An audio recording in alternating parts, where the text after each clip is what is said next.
his campaign colluded with Russia. We have got to bring Democrats and Republicans together, despite the president, to go forward to protect the integrity of American democracy. Right. Independent Senator Bernie Sanders on NBC. At the Olympics, the U.S. women's hockey team shut out Finland to advance to the gold medal game. On the NASCAR racetrack, Austin Dillon won the Daytona 500, taking the lead on the final lap. This place is awesome. I don't know what it is about storylines in Daytona. This place just creates history, and proud to be a part of it. This is Fox News. Fair and balanced.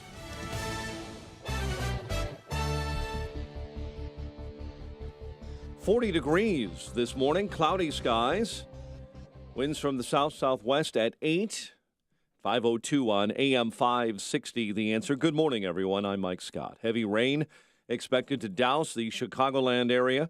Flood watch goes into effect at 6 p.m., lasting until Wednesday morning. 4 inches of rain possible in spots with the massive snow melt, with temperatures expected to tip up near 60. The National Weather Service says the region should brace for a bit of trouble. Man is in serious condition following a fire in a condo in the former John Hancock Center in Chicago. Authorities say the blaze broke out yesterday on the 52nd floor of that building near Michigan Avenue and Delaware Place. The victim hospitalized this morning in critical condition at Northwestern Memorial Hospital. Chicago's new Police and Fire Training Academy in West Garfield Park will be named after fallen police commander Paul Bauer. Construction on the Bauer Academy set to begin later this year in the 4300 block of West Chicago. The 31-year veteran was shot and killed last Tuesday outside of the Thompson Center. Protesters in Chicago called on lawmakers to pass tougher gun laws in the wake of last week's school shooting in Florida. Demonstrators gathered for a rally at the Federal Center Plaza yesterday before marching to Trump Tower.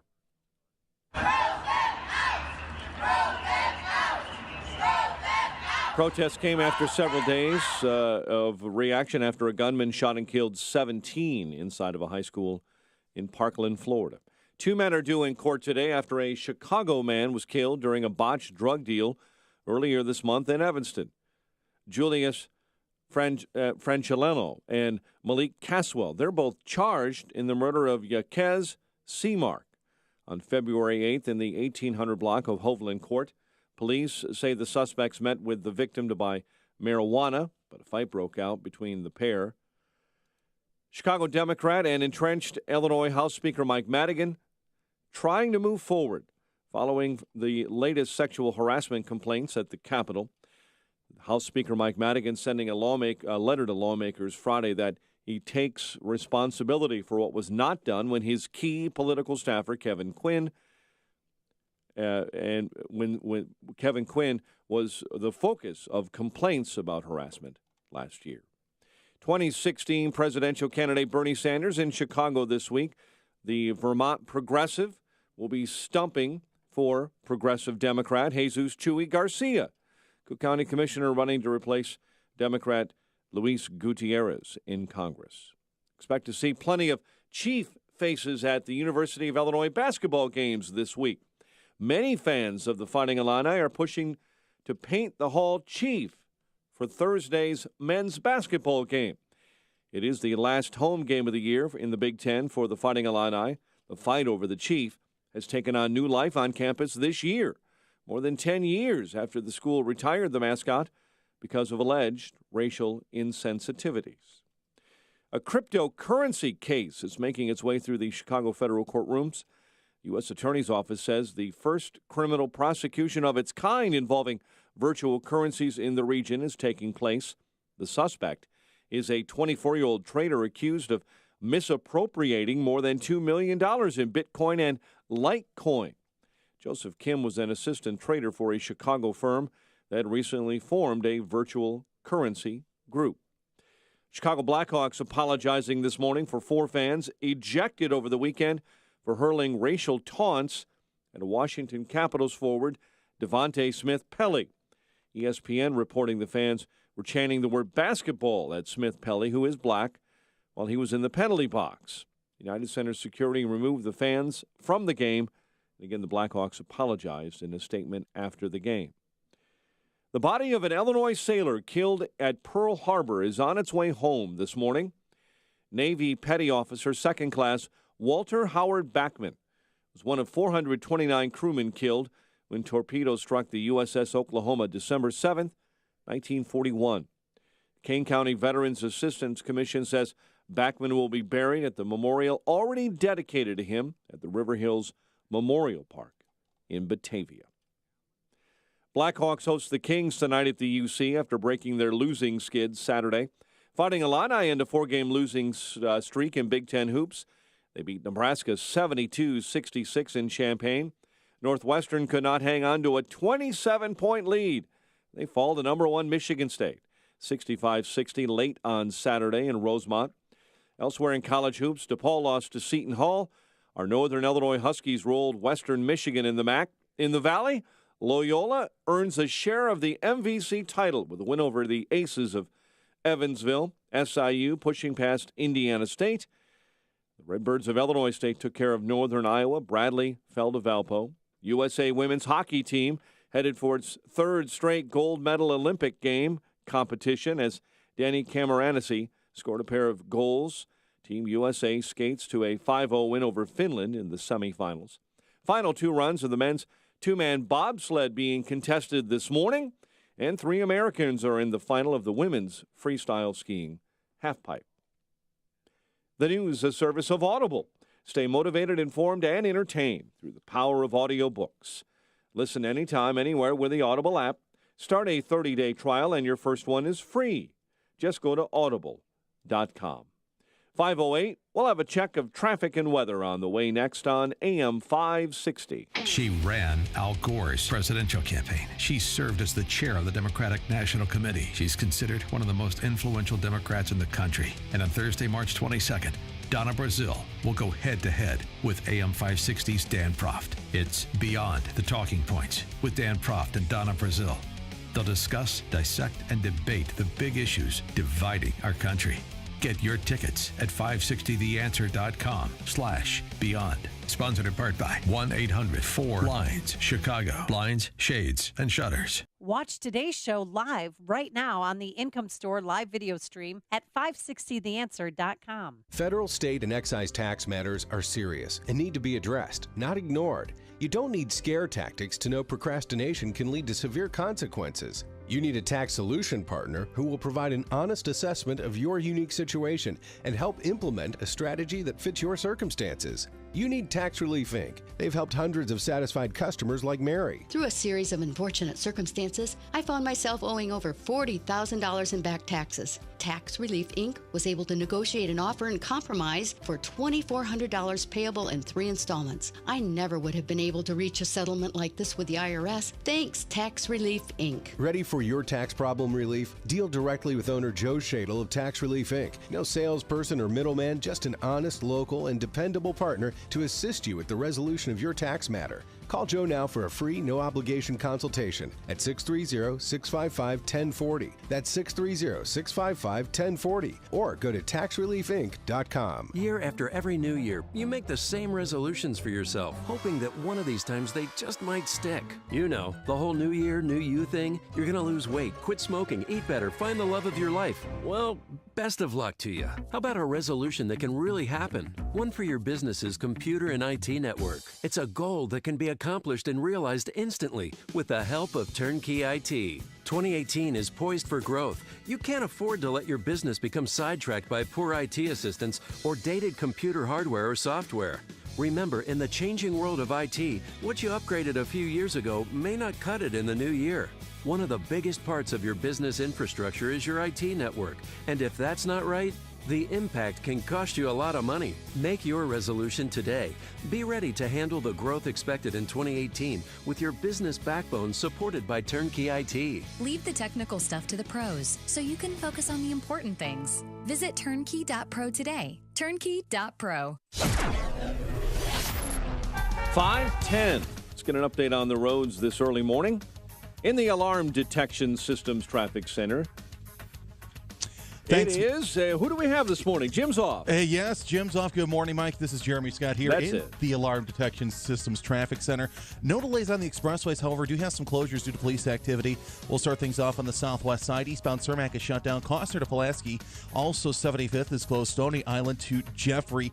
Picking up later on this morning, also in the downtown area, Jackson. Right now closed from Franklin to LaSalle, and Wells from Adam to Jackson. That should be picked up at the top of the hour. Traffic is a service of Al Piemonte Ford. Stop before you buy your new car. You must visit Al Piemonte Ford now. Truckloads of new cars and trucks have just arrived, and everything is priced to sell quickly.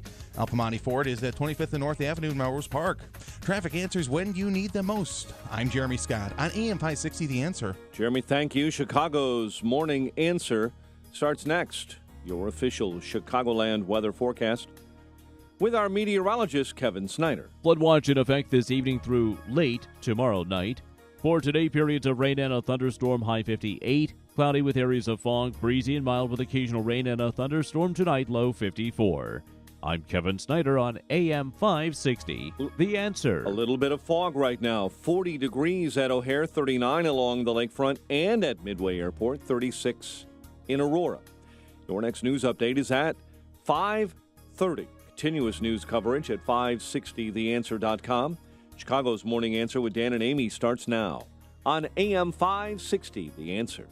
Listen to AM 560 on your mobile device. Now available on iHeartRadio. Online at iHeartRadio.com.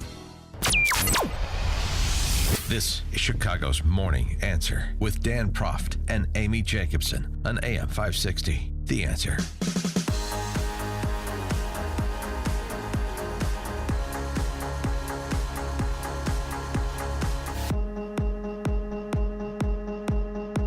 Good morning, Dan and Amy. Happy President's Day. Yeah, how are you going to celebrate? I don't buy a mattress, I think.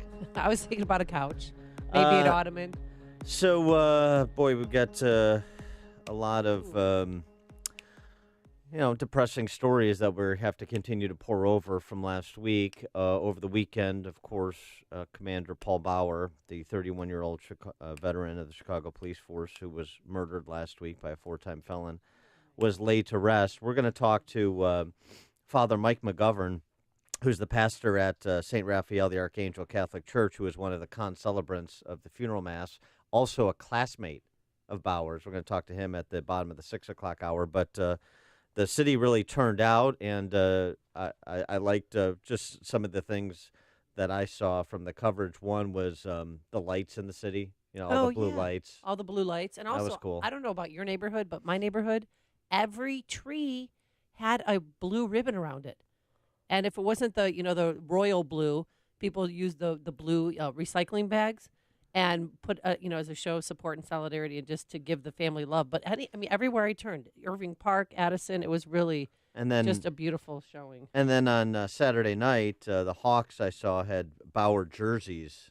The Blackhawks had a jersey dedicated to Commander Bauer, he was a huge Blackhawks fan. I watched his funeral because every station had it online, so you could just log in. And his daughter spoke. She delivered a prayer. You are precious in my eyes. You are glorious, and I love you. The word of the Lord. And his friend spoke too, Chief John Escalante. They grew up in Gage Park, and he always said that, he would be really uncomfortable at all these politicians showing up and all these people that are there. You can see we're still those same kids from Gage Park. And our sense of humor always goes back to being those same kids from Gage Park. And for me with Paul, I'll tell you, that's what helped me get through 30 years of the Chicago Police Department. It was, about 1,400 people packed Nativity of Our Lord Church in Bridgeport. And then they had an overflow room that was packed. I heard the numbers like 5,000 people outside. Yeah, they lined the processional all the way from the church to the highway. And then from the highway, he was laid to rest in Alsip.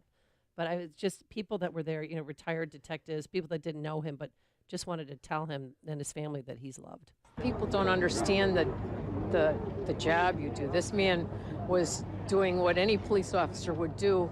If you overheard a radio call and somebody's chasing somebody, you run to that to help. And he was on his way to a meeting. He didn't have to do that. He was a big shot. He did not have to do that, but he still had the police in him. And I read so many articles that she just said he's a big shot. And one of the articles, his wife was being interviewed, and she said every time he was promoted, from officer to captain to lieutenant and then a commander, I breathed a little easier thinking that he would not be in harm's way when he went off of nights to days. And she said, and boy, was I wrong. Well, it was interesting that the funeral. I can't think of a funeral service that more captured the attention of the entire city, like the Bauer funeral did, and what happened since Cardinal George passed away. Yeah, I mean, well, it really was around. was. I mean, it was even cable news. It was mentioned on nightly news. They showed footage of his funeral. It looked like a Hollywood, like a scene out of a movie. Everybody. It was so real and raw, and you had the politicians speak, of course. And Chicago will never forget his grace and his goodness. Yeah, well, that's the worst part about it. John Cass wrote about that a little bit over the weekend. Some will say he, Bauer, gave his life in public service, but they'll be wrong. He didn't give his life. It was taken from him by a violent career criminal. Didn't even draw his gun. Bauer was shot to death to apprehend a man who should have been in prison, not out on the street. Eventually, as with all such liturgies, the echoes of the pipes fade away. Then what? Cops know. They're alone. The politicians will play their games as police seek a new contract. The public will move on. The news cycle will change. Our friend Dean Angelo, former FOP president, told Cass, quoting him here, after the bagpipes stop and the words are done, at the bottom of all that, is Paul Bauer's family and the extended family of the police that will support him. That doesn't stop when the bagpipes stop playing. But in terms of the politics of the city and the politics of the police department in the city, that's a different story that I think Cass is getting to. Superintendent Eddie Johnson could hardly control himself when he spoke at the lectern. Paul, I'm going to miss you. And while there are no words I can say to describe the depth of my gratitude, I just want to say thank you. And they're going to be naming the training academy, the Police and Firefighter Training Academy, after Commander Bauer. Connect with Dan and Amy on the AM 560 The Answer mobile app. Just text the word app to 64636 to download the app today.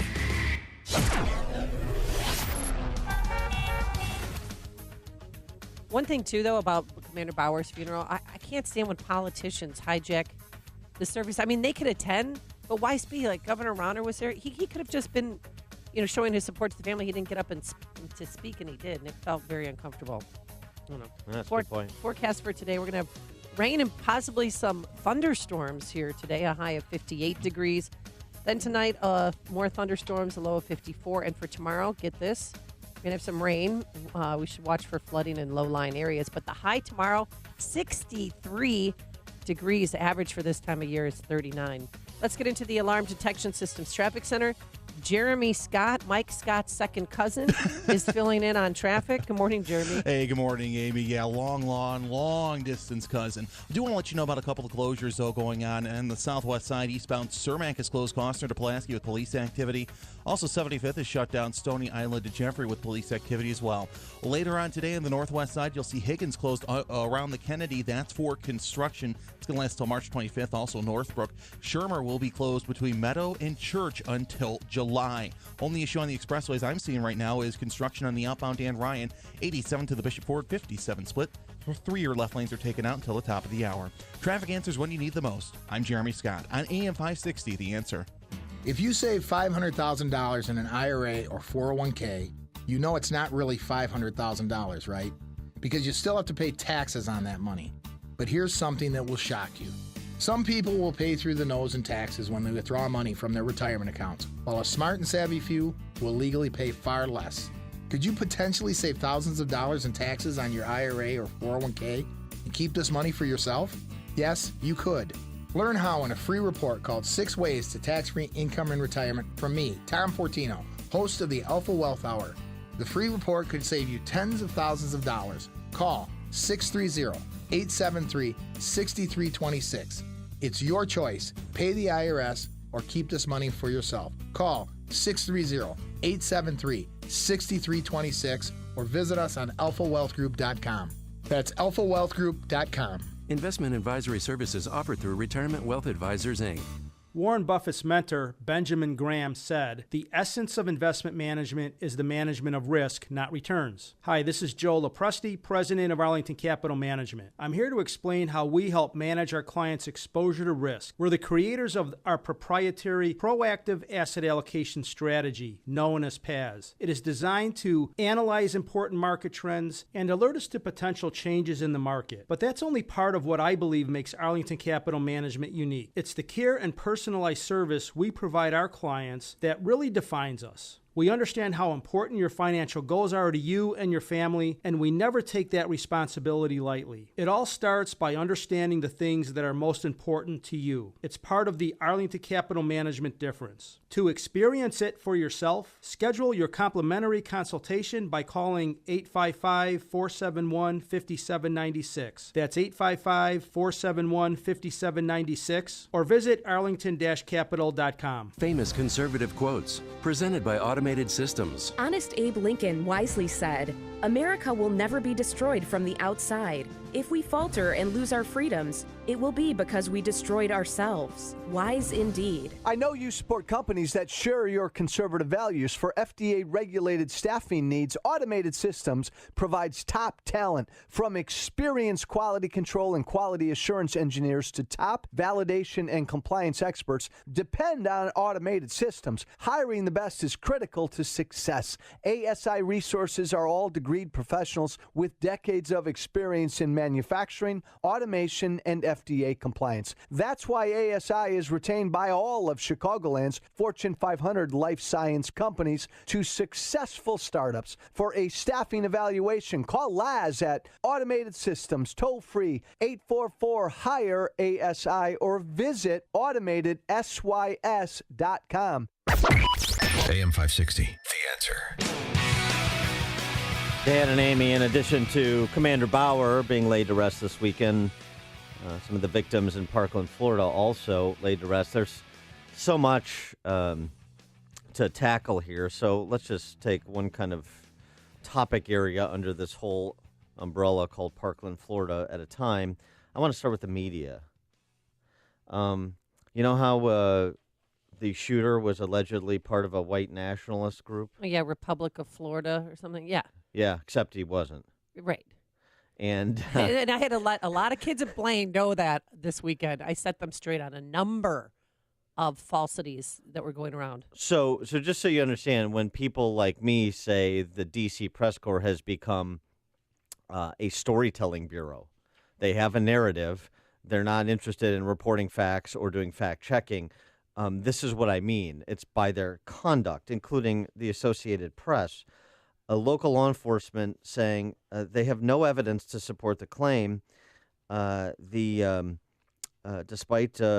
ABC and AP and the Anti-Defamation League, I should say, jumping on this idea, the Associated Press were not exactly taking responsibility for their shoddy reporting. Here's what they tweeted. Well, yeah, how'd they explain it? Because I thought they reached out to the leader of the Republic of Florida and asked him, "Hey, do you know this guy?" And he said, "Yeah, we know him. He's gone to our meetings."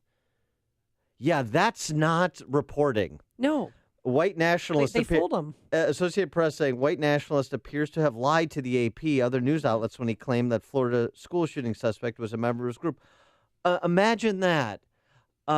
Imagine an attention-seeking crank white nationalist lying to get the AP to free publicity. to profile his idiotic group. Imagine that. Nice fact-checking, nice sourcing. Yeah. They should have asked the parents that took him in. That couple, they said, too, because they finally have come forward, that couple that took him in after his mother died from the flu, they said he never, ever belonged to a white supremacist group or anything like that. It was just crazy. But one thing that I got fooled by was the number of school shootings in 2018. They reported that there were 18, But one of those was a 31-year-old man who committed suicide in his car outside a school that had been closed for 7 months. Okay, so anything near a school. Right. And so that's cooking statistics. Yeah. Well, that's a whole and other that thing. was wrong, so I apologize for that. They have a story they are hell-bent to tell, and they will work backwards and even cherry-pick facts or conjure them up or fail to source information that comports with the conclusion they're trying to promote. It really is wildly irresponsible. Well, it's basic journalism 101. You don't get one. No, you need two sources. So they call this leader of this stupid white supremacist group. You need to check that up. Talk to the kids' parents before you go national with that. You put it in the AP, then everybody picked it up. Yes, and it's and all we hear in the wake of these incidents, we have to have this important conversation. It's time to have this important conversation. Well, you have to start from a basis in truth to have any kind of important conversation. Speaking of the media, continuing in this area, Nicole Wallace on MSNBC. Oh, I heard what she did. Ready for this? Yeah, so, you need to play this. This is unbelievable. The only reason, according to Nicole Wallace, that we're even talking about Parkland, Florida. You're making a racial point as well, that people in urban settings we're talking about this because, let's be honest, 17 white kids I think you're making a point, Eddie. Well, okay. First of all, it was 3 teachers, so 3 adults and 14 kids, and they weren't all white. Did she even see the pictures of the victims? You have a lot of Hispanics that were killed. Well, that's sort of beside the point. What if it had been 17 white kids? What if it had been 17 black kids? Ethiopian kids? What if it had been 17 kids from Haiti? Who cares? 17 kids were murdered, and another 14 or 15 were seriously injured. And she's talking about racial politics because Eddie Glaude, this black studies professor who's an MSNBC contributor who basically is as big of a mope as Nicole Wallace. Everything is through the racial prism. He's a black studies professor at Princeton. Oh, okay. He's talking about, well, this happens every day in the streets of urban centers. Oh, no, I know. We know here in Chicago. We talk about it. How are the Dem politicians that you otherwise flack for, Eddie? How they doing running those big urban centers of which you speak? Here's Glaude. And this is a point that we really have to think about. There's a kind of toxic masculinity at the heart of this gun culture, rooted in a myth about who we take ourselves to be. America's rugged individualism. The government is not going to protect you. We can protect ourselves, right? And there's a way in which this AR-15 is actually the weapon of the Minuteman, right? There's this whole myth around it. So we have to begin to imagine ourselves differently. I think we need a revolution of value in this country, a moral revolution where we begin to change what we care about, what we demand of ourselves. Yeah, so it's toxic masculinity. That's the root of this. That's one theory being bandied about, this important conversation MSNBC is facilitating, and the other is we're only even talking about it because 17 white kids. What about the urban centers? I mean, this is, and you think this is going to go somewhere with these people, Nicole Wallace and the Eddie Glaudes of the world? We're going to get somewhere important? Not with those two. Coming up on Chicago's Morning Answer, some are calling it an act of war. 13 Russians indicted for meddling in our 2016 elections. But first, let's go to the newsroom. Here is Mike Scott. 41 and fog this morning, and heavy rain is expected to hit the Chicagoland area. Flood watch goes into effect tonight at 6 p.m., lasts until Wednesday morning.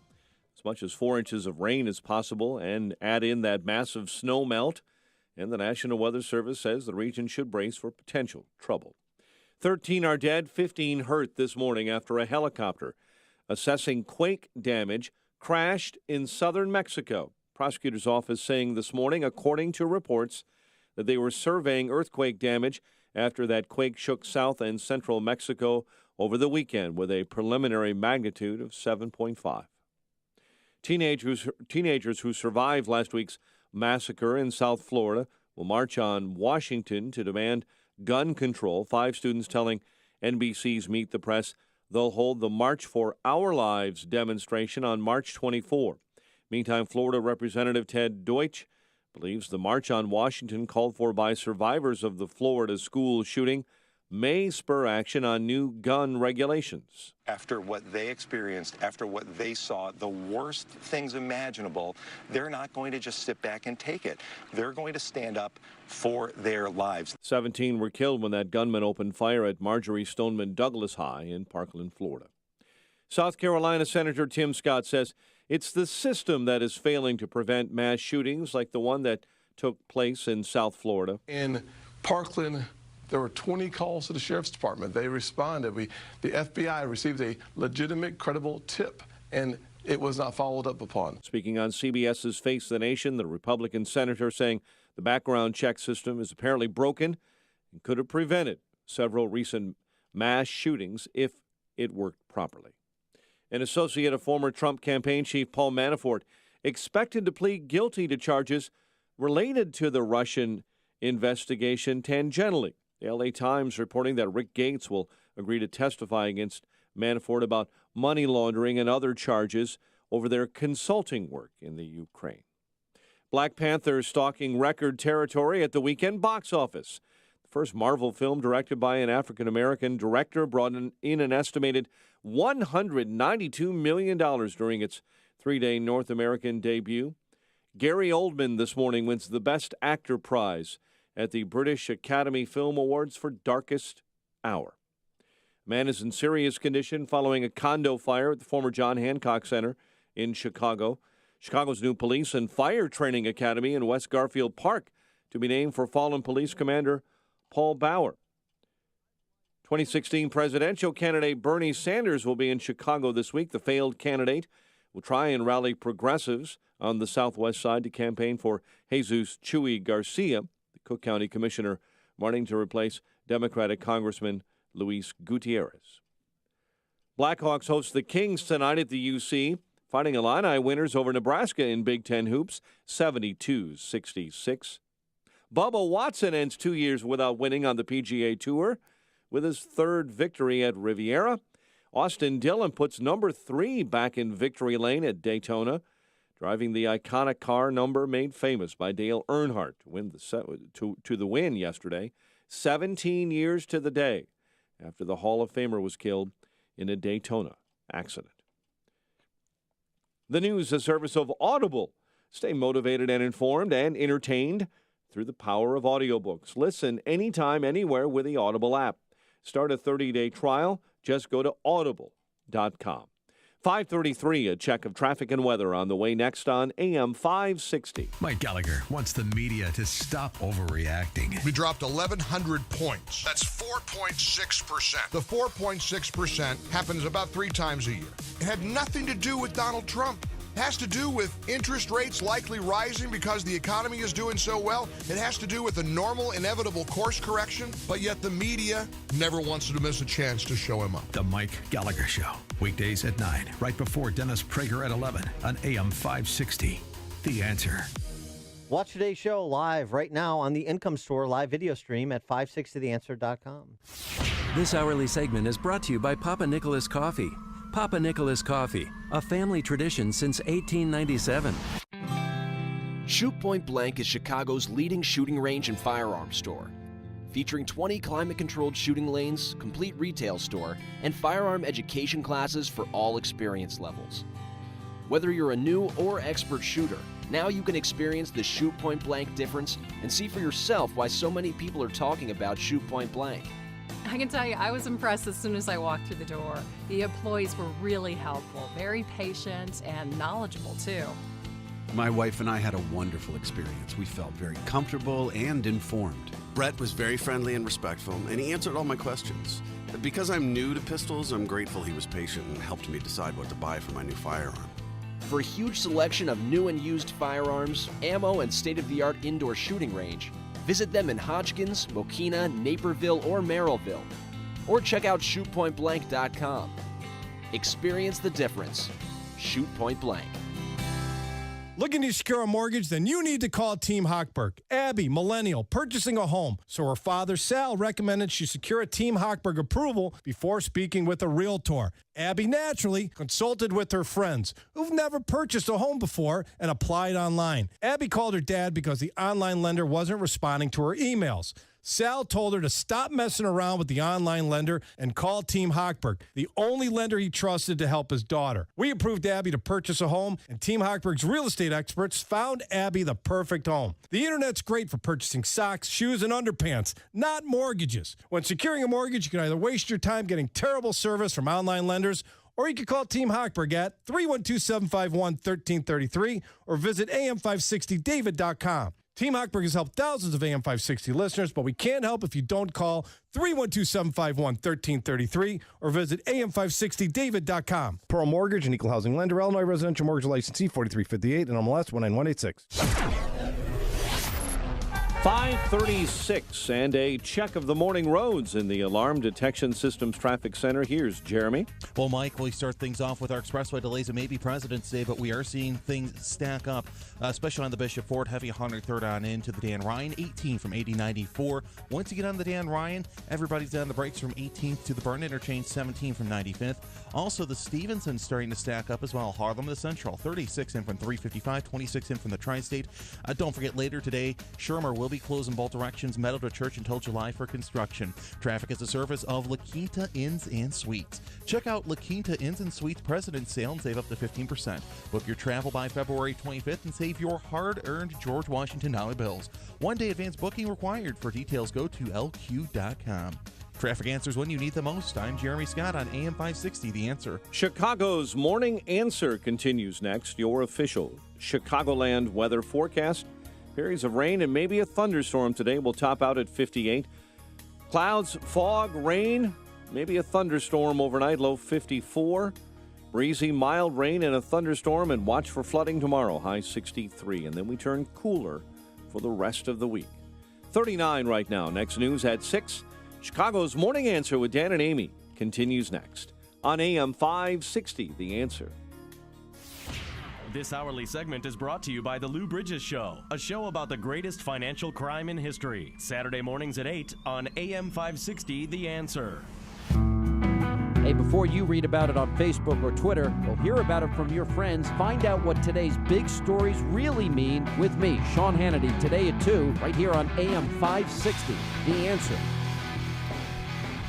Good morning, Dan and Amy. Sticking on Parkland, Florida here, a lot of developments over the weekend, including more information about what the FBI did and did not do. Not just that tip about a YouTube posting from September, but also the FBI admitted that it got a tip on January 5th on the agency's tip line last month. A person close to Cruz called the agency's tip line, reported the 19-year-old had, quote, a desire to kill people, erratic behavior, and disturbing social media posts, and there was, quote, potential of him conducting a school shooting, unquote. This according to an FBI statement about the tip. The agency failed to pass any of that information along to its Miami field office. Now they're saying that was a breach in protocol. Oh, really? And they're doing an internal review. That's not good enough for Florida Governor Rick Scott. He's calling on FBI Director Christopher Wray to resign over this failure. Is Governor Scott right that Christopher Wray should and don't bring in Russia and other things on this? I'm asking specifically about this. We're peeling back the layers of the onion on this. Specifically about this, should this failure result in Christopher Wray stepping down as FBI director? Take your calls, 312-642-5600, turnkey.pro answer line, 64636DA, turnkey.pro text Well, line. the head of the Miami FBI office, there's 1,000 employees there. His name is Rob Lasky, and they asked him this question. On behalf of myself and over 1,000 employees of the Miami field office, we truly regret any additional pain that this has caused. Yeah, he didn't fess up to it, but they received the tip on their FBI hotline number, and they just let it go. Nobody bothered to investigate this. And now there's 17 people dead. I don't know. It's so hard to process because you think, there's been eroding trust of the FBI, but you think on something so simple as that they would do something. Yeah, the governor, Florida Governor Rick Scott, again saying 17 innocent people are dead. Acknowledging mistake isn't going to cut it. An apology will never bring these 17 Floridians back to life or comfort the families who are in pain. The families will spend a lifetime wondering how this could happen, and an apology will never give them the answers they desperately need. And that was on January 5th. Boy. That was just about, a little more than a month ago. They could have done something, and they chose not to. Well, it's okay. So we were trying to be restrained last week until we got more facts about what the FBI did and didn't do, the information it did and didn't have. The YouTube thing back in September is one matter, and that also struck me as, and it not just struck me, it struck FBI criminal profiler James Fitzgerald as odd that their statement about that YouTube tip that was where it was a post with the shooter's name, spelled exactly as the shooter's name is spelled. Some blogger, some other YouTuber from Mississippi reported it. They talked to him the next day after he reported it, and then they didn't talk to him again until after the shooting last week. So that was one instance where you think, well, the FBI, that's a little uncurious, isn't it? But resources are stretched. They couldn't immediately identify the source through their databases and so forth. But then to layer in this tip last month and to have something as serious as this statement that was made and the FBI confirms provided to the FBI and to not even get to the Miami field office for investigation for 6 weeks, well, that's a problem. And then there's this. Did you see this? There's video on Snapchat that he posted September of 2016 showing him cutting himself. He had 9 slashes on his arms. He was cutting himself. Yeah, so he was a cutter, and he said that he wanted to buy a gun. And 5 months, so the DCFS investigated because they saw this disturbing video, and they decided that since he was in the care of his mother, that was sufficient. Since he was going to this mental health facility, that was fine. They said that in the report that he was autistic, that he suffered from attention deficit disorder, and suffered from depression. But they said since he was in the care of his mother, that's fine, that he could remain in that situation. Well, when Mom died, he stopped taking his medication, according to his public defender, and that's when he did what he did. It was also reported over the weekend that his younger brother, the shooter's younger brother, who turns 18 next week, was removed from his home and involuntarily committed under Florida's Baker Act. So, again, that they do have legal recourse in Florida, under which he can be held up to 12 hours for an involuntary psychiatric exam. It's unclear if he had been released. This was according to a family friend. Also, that same family friend said that around the time of Thanksgiving, the parents gave the shooter an ultimatum. You talked about him wanting to buy a gun. Yeah. He basically saying you can stay here or you can leave. You can do.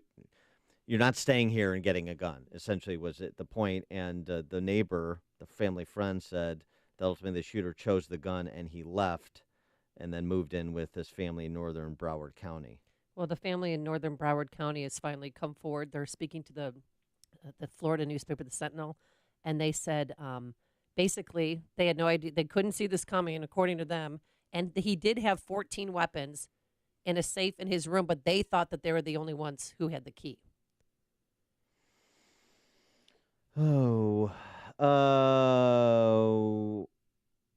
Craig in Mount Greenwood, you're on Chicago's Morning Answer. Hi, Dan and Amy. Any company, especially all these private companies that have to do with making money and that, you could have a mistake that's so much less than this, and the people are fired and everything for all kinds of things. This kind of negligence on the part of the FBI is so far beyond the pale. Not only to Christopher Wray, but so many others. You got to have heads rolling on this. They should be gone already. They should have been gone. And one more thing. You take and compare this kind of thing to what happened with Eric Holder with putting all those guns and we're talking like guns that are illegal for citizens. Yeah. Eric Holder did that. He put there was no explanation, no accountability, nothing. Just put all those guns into criminals and gang members and stuff like that, and no answer for it. And then now you got the FBI at the top taking and doing this. What are these people doing? Are they doing just to take and create this kind of hysteria over guns to take and change gun laws? Is that what they're? I mean, I'm trying to figure out why over and over and over the people that are supposed to be protecting us absolutely, and they've got no excuses other than shallow excuses. Thanks, Greg. Appreciate it. I mean, the problem the FBI has too, and this obviously predates Christopher Wray. It's not the first time, and again, nothing is going to be 100%. The FBI, even with all the dedicated individuals they have, they're not going to be 100%. But and I'm sure they've prevented any number of crimes that we don't know about and will never hear about. Right. Terrorist attacks that we don't know about, never hear about. Yep. So, but I mean, this is domestic terrorism, and they could have stopped it, and they didn't do it. And also, Department of Children and Family Services in Florida, what were they thinking? And the Broward County sheriffs. I mean, it's the system failed this kid. Well, and so previous instances where you've had federal law enforcement interact with a mass killer, Orlando, Boston Marathon, it gets a little troubling. Greg in Schaumburg. So why did the system fail this kid? And any problem has multiple dependent causes. So there's no one singular cause to this, but one dominant cause that is involved in it, especially when you read all of the reports of the teachers who felt totally stymied in getting that kid help, is because the lawyers have got everybody afraid of getting sued if anybody in the process takes action to try to solve a problem. Okay. Thanks for the call, Greg. I mean, He it's is a fair under point. suicide watch this morning, and his attorney said he wants to plead guilty in exchange for life sentence. Art, you're on Chicago's Morning Answer. Good morning, Dan and Amy. I want to throw the BS card on the FBI saying that they had no way to verify who had posted that comment on YouTube. If you think about the target marketing that goes on by all these major online companies, if you so much just think about buying a product, those ads pop up in your face on various different websites for days and weeks afterwards.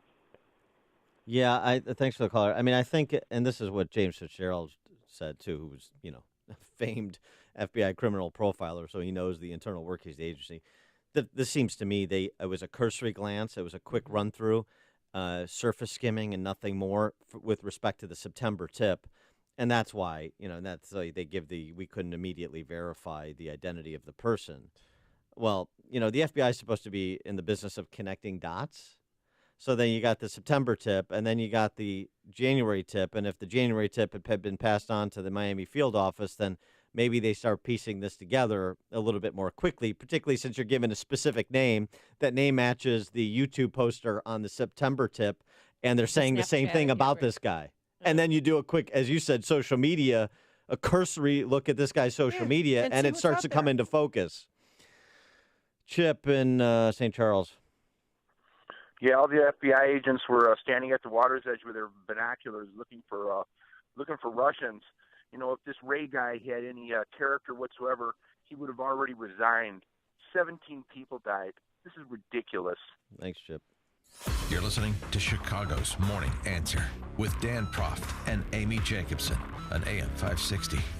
The Answer. If you have pain, listen up. Dennis Prager here. You don't need to live in pain. Let me repeat that. You don't have to live in pain. Chronic pain is the worst, whether it's from an accident or pain that just develops. So, Chicagoland, you're in luck. Dr. Ken Candido is one of the nation's most respected and successful pain doctors. He's been voted one of Chicago's best pain doctors several times. Bottom line, he's the pain doctor you need. Dr. Candido of Chicago Anesthesia and Pain Specialists will help you get off pain medication pain and all of its side effects. How? By finding the source of your chronic pain and fixing it. This is Ken Candido of Chicago Anesthesia Pain Specialists. Let's make you pain-free. Call Dr. Ken Candido and make an appointment with a cutting-edge, respected, and successful pain physician. Go to mypainchicago.com. That's mypainchicago.com. Thousands have been helped with their chronic pain, and you can be the next one. Get the phone number and all the info you need at mypainchicago.com. Hey, we know you do your best to protect yourself against colds and viruses, but how about your computer network? Ransomware, viruses, hacks, intrusions can stop your company's computer network in an instant. Is your network safe and protected? Can your data be restored easily? If not, you need to make an appointment with Turnkey IT. Turnkey IT provides frontline security for your network and its data. So if there's an email attachment opened in error or a network intruder, Turnkey IT knows what to do, and they fix the situation immediately. They'll arm your network with cutting-edge antivirus, disaster recovery, and proactive monitoring software systems to stop virus outbreaks before they have a chance to spread. Over the phone or in person, Turnkey IT is your network safeguard against this season's worst bugs. See what a dose of Turnkey's proactive support can do for you. It's easy. Visit turnkey.pro. That's turnkey.pro. If you're missing teeth or even a single tooth, dental implants are a fantastic way to regain your confidence, your smile, your dental health. Hi, it's Mike Gallagher. You hear a lot of people screaming at you about dental implants. Get it done in a day, or we can treat everybody, or hundreds of thousands of implants. Look, successful implants don't come from an implant factory. What you don't hear talked about is skill, treatment, and installation. These are what make for successful lifelong implants, and that's why you need to see Dr. Noruzzi at Fox River Periodontics. Dr. Noruzzi is the recommended choice of dentists that don't do implants. You need the experience, skill, and honesty that 24 years of dental implants brings. This is Dr. Noruzzi. I personally guarantee your happiness with your implants. Call Fox River Periodontics, 630-232-7400, 630-232-7400, or just remember, implantsforme.com, implantsforme.com. True story. So I urged one of my family members to call CertaPro Painters. He didn't do it, and that painting crew had to come back 3 times to fix their awful, sloppy mistakes, even paint on the floor, if you can believe it. Well, with CertaPro Painters, you get the best in the business. The attention to detail, color selection is truly unmatched. And now is the perfect time to get the interior of your home or business painted. The lower humidity provides an ideal environment for great coverage and quick drying times. They use fine quality paints with 0 or low VOCs, very little to no odor during application. Be an early bird and cross the first item off your 2018 to-do list. It's also the perfect time to spruce up your commercial property. Remember, each CertaPro Painter's business is independently owned and operated, so schedule your free estimate online at CertaPro.com or call 1-800-GO-CERTA. That's CERTA with a C. CertaPro Painters, we do painting, you do life. Our freedom and security are made possible through the service and sacrifice of our military and first responders. The Gary Sinise Foundation provides many outreach programs supporting these brave men and women. Join us. Donate at GarySiniseFoundation.org. This is Dan Proft with 60 Seconds of Sanity for Upstream-Ideas.com. North Korea heads for diplomacy gold medal at Olympics, was the Reuters headline. Kim Jong-un's sister is stealing the show at the Olympics, CNN reported breathlessly. This is the same D.C. press corps that comes apart at the seams in response to the slightest of provocative tweets or bellicose rhetoric from Trump. Could the press be even more attention-starved than the president? Or is the glowing review of North Korea's chief propagandist just professional courtesy from our chief propagandists? The only other option is that our big government press corps is genuine in their appreciation. It wouldn't be the D.C. press corps' first dalliance with the dictator. The New York Times didn't believe Hitler was sincere in his anti-Semitism. They spent the run-up to the Third Reich profiling Hitler as a Bavarian gentleman who enjoyed strolls with his 3 sheepdogs along majestic mountain trails. The New Republic was similarly enthralled with the Bolshevik Revolution that brought Stalin to power, remarking upon Stalin's energy and positiveness. When both Trump and the D.C. press corps were recently given the opportunity to honor someone on the international stage, Trump chose Otto Warmbier. The D.C. press corps chose the regime that murdered him. Instructive. Hey guys, Ken here from the hit podcast Today's Growth. We all know increasing revenue's tough, but did you know that 100% of main sources of income fail? The odds are 100% that your current main source of income will someday no longer exist. 439 of 1955's original Fortune 500 are no longer around. Yet their industries and even their product lines still thrive. What happened to these companies? Simple. They didn't believe that 100% of main sources of income fail. They never added a second revenue model. For years, my friends at Income Store have helped both households and businesses build second, third, and even fourth revenue streams. When it comes to helping people create their next revenue model, both Forbes and Inc. recommend Income Store as a can't miss. Could your household or business use an additional revenue model that doesn't solely depend on you? If so, you need to check out IncomeStore.com. That's IncomeStore.com. Go to IncomeStore.com today.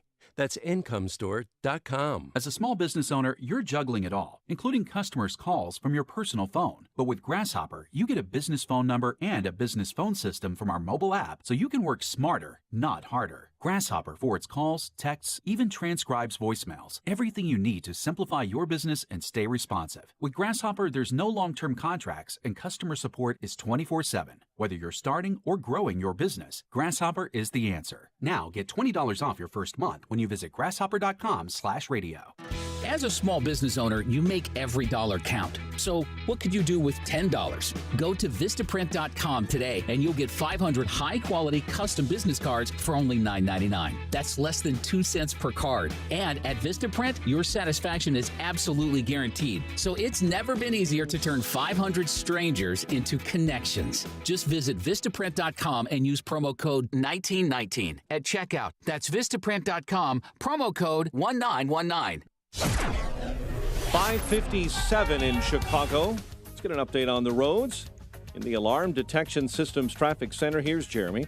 Mike, seeing delays on the inbound Eisenhower now, 17th to 1st. It's a half hour in from Route 390, 17 in from Mannheim. Also the Stevenson, getting a little worse. Still heavy Harlem to Pulaski, but 38 in from 355, 28 in for the Tri-State. Your Southside Expressway is also being delayed a little bit more. The Bishop Ford inbound heavy, King Drive to the Ryan, 16 from 8094, but it's gotten worse on the inbound Dan Ryan. Heavy from the Stevenson on in now, 20 minutes from 95th into downtown. Traffic is a service of Audible. Stay motivated, informed, and entertained through the power of audiobooks. Listen anytime, anywhere with the Audible app. Start a 30-day trial, and your first one is free. Just go to audible.com.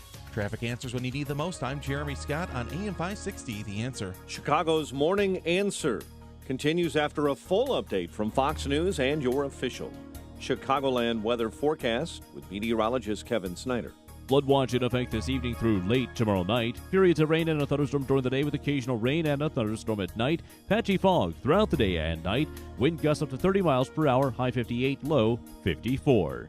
I'm Kevin Snyder on AM 560, The Answer. Currently 39 at O'Hare. Some fog in the area. The news, a service of Rocket Mortgage by Quicken Loans. Rocket Mortgage is so simple you can understand the details and be sure you're getting the right mortgage. Apply simply, understand fully, mortgage confidently. Visit rocketmortgage.com today. Licensed in all 50 states. Equal housing lender, NMLS number 3030. 5:58 on AM 560, The Answer. Here are the stories we're following this morning. Heavy rain expected to hit the Chicagoland area. A flood watch goes into effect at 6 tonight and lasts through Wednesday morning. Chicago's new police and fire training academy in the West Garfield Park neighborhood will be named after fallen police commander Paul Bauer. Chicago Democrat and entrenched Illinois House Speaker Mike Madigan trying to move forward from the latest sexual harassment complaint at the Capitol. Madigan sending a letter to lawmakers Friday saying he takes responsibility for what was not done against his key political staffer, Kevin Quinn. Illinois put a price tag to fix the troubled plumbing at the Quincy Veterans Home at $8 million just a few years ago, far less than the $30 million the Veterans Affairs Department told lawmakers it would cost to do that work. Blackhawks host the Kings tonight at the United Center after breaking their losing skid on Saturday. Illinois ended a 4-game losing streak, beating Nebraska in Champaign 72-65. Bubba Watson a win on the PGA Tour, his third victory at Riviera. Currently in Chicago, 39 degrees. More Dan and Amy after Fox News. WIND Chicago News Time, 6 o'clock. The call for gun control gets louder. I'm Dave Anthony, Fox News. Please stop. Emma Gonzalez survived last week's shooting at her high school in Parkland, Florida, and tells NBC, please stop allowing us to be gunned down.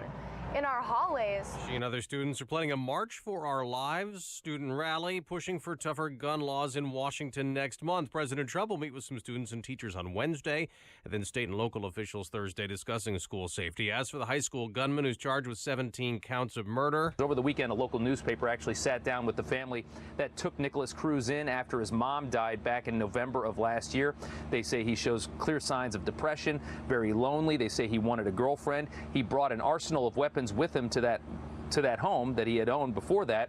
They had them all locked up, and the father, the man of the house, said that he thought he had the only key, and he did not. Fox's Rob Schmidt in Parkland, Florida. A 6-year-old boy was shot last night in San Antonio, Texas, along with 3 adults, all wounded outside a steakhouse. The masked gunman got away. Police do not think it was random. President Trump tweeted a bunch over the weekend about Russia after Friday's indictment of 13 Russians accused of interfering in the 2016 campaign. Fox's Rachel Sutherland is live in Washington. Dave, the president claimed he never said Russia didn't meddle in the election and stuck by his belief that the probe and the possible collusion is a hoax. Republican Senator James Langford defending the president on NBC's Meet the Press. The president's been very adamant to say he didn't collude. Independent Senator Bernie Sanders. This is a huge deal. And that we don't have a president speaking out on this issue is a horror show. President Trump also tweeting if Russia's goal was to create discord, disruption, and chaos, they have succeeded and are laughing at us. Dave? Rachel, an attack in Russia ISIS has taken credit for. A gunman armed with hunting rifles shot people leaving a church service, killing 5 and wounding 4. Fox News, fair and balanced.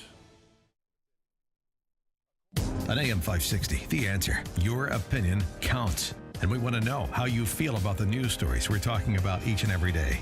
Make sure to vote in the M13 Graphics Opinion Express poll at 560theanswer.com. Listen for today's poll question at 10:30 a.m., 12:30 p.m., and 3:30 p.m. and hear the results each evening at 5:30. It's the M13 Graphics Opinion Express poll on 560theanswer.com. Make sure to check out the Income Store live video stream of today's show right now at 560theanswer.com. All money managers may seem pretty much the same. But while some money managers may recommend high commission investment products, Fisher Investments avoids them. Some money managers may have hidden and layered fees. Fisher Investments never does. And while some money managers are happy to earn commissions from you, whether you do well or not, Fisher Investments fees are structured so we do better when you do better. In other words, we're structured to be on your side. Maybe that's why most of our clients come to us from other money managers. Talk with us and find out why so many experienced investors are switching to and staying with Fisher Investments. Fisher Investments, clearly better money management. Investments in securities involve the risk of loss. Visit us at FisherInvestments.com to find out what we can do for you. This hourly segment is brought to you by Tax Relief Inc. Resolve your tax issues today. Begin at TaxReliefInc.com. This is Chicago's Morning Answer with Dan Proft and Amy Jacobson on AM 560. The Answer.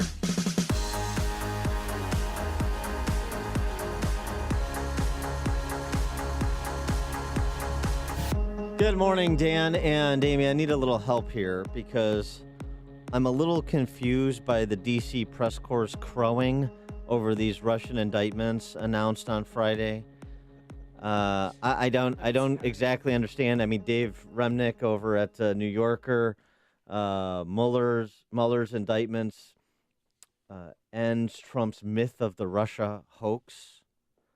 I don't Are you really processing this differently than the mainstream media? Well, so here's, I mean, the summary, and we'll hear from the Deputy Attorney General Rod Rosenstein.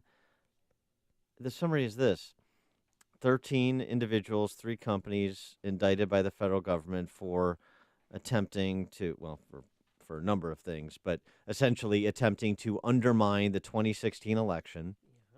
They specifically say no Americans were wittingly participants in this scam, this conspiracy, that the content included both pro-Trump and anti-Trump messaging and trolling and They set up fake websites. groups, right? And that it didn't impact the election, the electoral outcome in 16. So I'm not saying this exonerates Trump completely, but this combined with both Comey and Rosenstein previously saying that the president in no way attempted to interfere with our investigations, I don't exactly know where you go from here. So the celebratory mood in the press corps is sort of baffling to me. 312-642-5600, turnkey.pro answer line, 64636DA, turnkey.pro text line. Here's Rosenstein. Information warfare against the United States with the stated goal of spreading distrust towards the candidates and the political system in general. All right, that's the goal. They've apparently, in spite of themselves, have sort of accomplished that goal because of, well, in part, I'd say, because of the D.C. press corps and because of investigations that continue on sans any substantive evidence. Well, then Rosenstein detailed Project Lakta. I love Lakta. Project Lakta. The conspiracy was part of a larger operation called Project Lakta. Project Lakta included multiple components, some involving domestic audiences within the Russian Federation and others targeting foreign audiences in multiple countries. Internet Research Agency allegedly operated through Russian shell companies. It employed hundreds of people in its online operations, ranging from creators of fictitious personas to technical and administrative support personnel with an annual budget of millions of dollars. Internet Research Agency was a structured organization headed by a management group and arranged into departments, including graphics, search engine optimization, information technology, and finance departments. In 2014, the company established a translator project focused on the United States. In July of 2016, more than 80 employees were assigned to the translator project. Okay, so that's what they were up to. That's kind of the superstructure of the conspiracy. And, here's what they did. Social media and grassroots, netroots. The defendants posed as politically and socially active Americans, advocating for and against particular candidates. They established social media pages and groups to communicate with unwitting Americans. They also purchased political advertisements on social media networks. The Russians also recruited and paid real Americans to engage in political activities, promote political campaigns, and stage political rallies. Of course, but it's weird, but the political rallies, they had pro-Trump rallies and anti-Trump rallies. the key word in that bite you just heard from Rosenstein, unwittingly. Unwittingly, unknowingly. Yeah. So you can't be colluding if you don't know you're colluding, at least not in a criminal conspiracy that's alleged here with these indictments. And, of course, these indictments are in absentia. This is like when Holder indicted the Chinese hackers. It's Putin's nice. not going to be extraditing anybody back here to the United States to No. face charges. And one of the people accused or indicted was Putin's chef, his top chef, and he was laughing. That's what was part of Trump's tweet, too. Rosenstein on the nature of the pros and the cons and the targets. After the election, the defendants allegedly staged rallies to support the president-elect while simultaneously staging rallies to protest his election. For example, the defendants organized one rally to support the president-elect and another rally to oppose him, both in New York on the same day. And on the impact? Now, there is no allegation in this indictment that any American was a knowing participant in this illegal activity.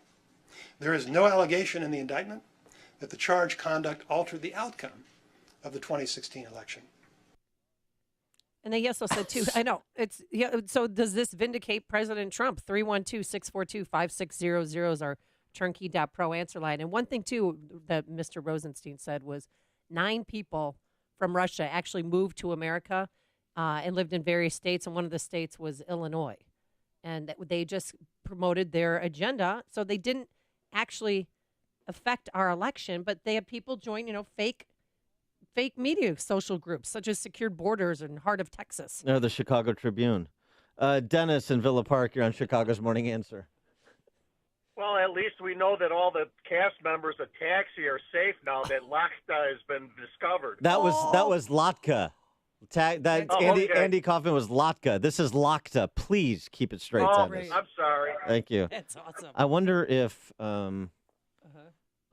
Judd Hirsch is somehow involved in this now.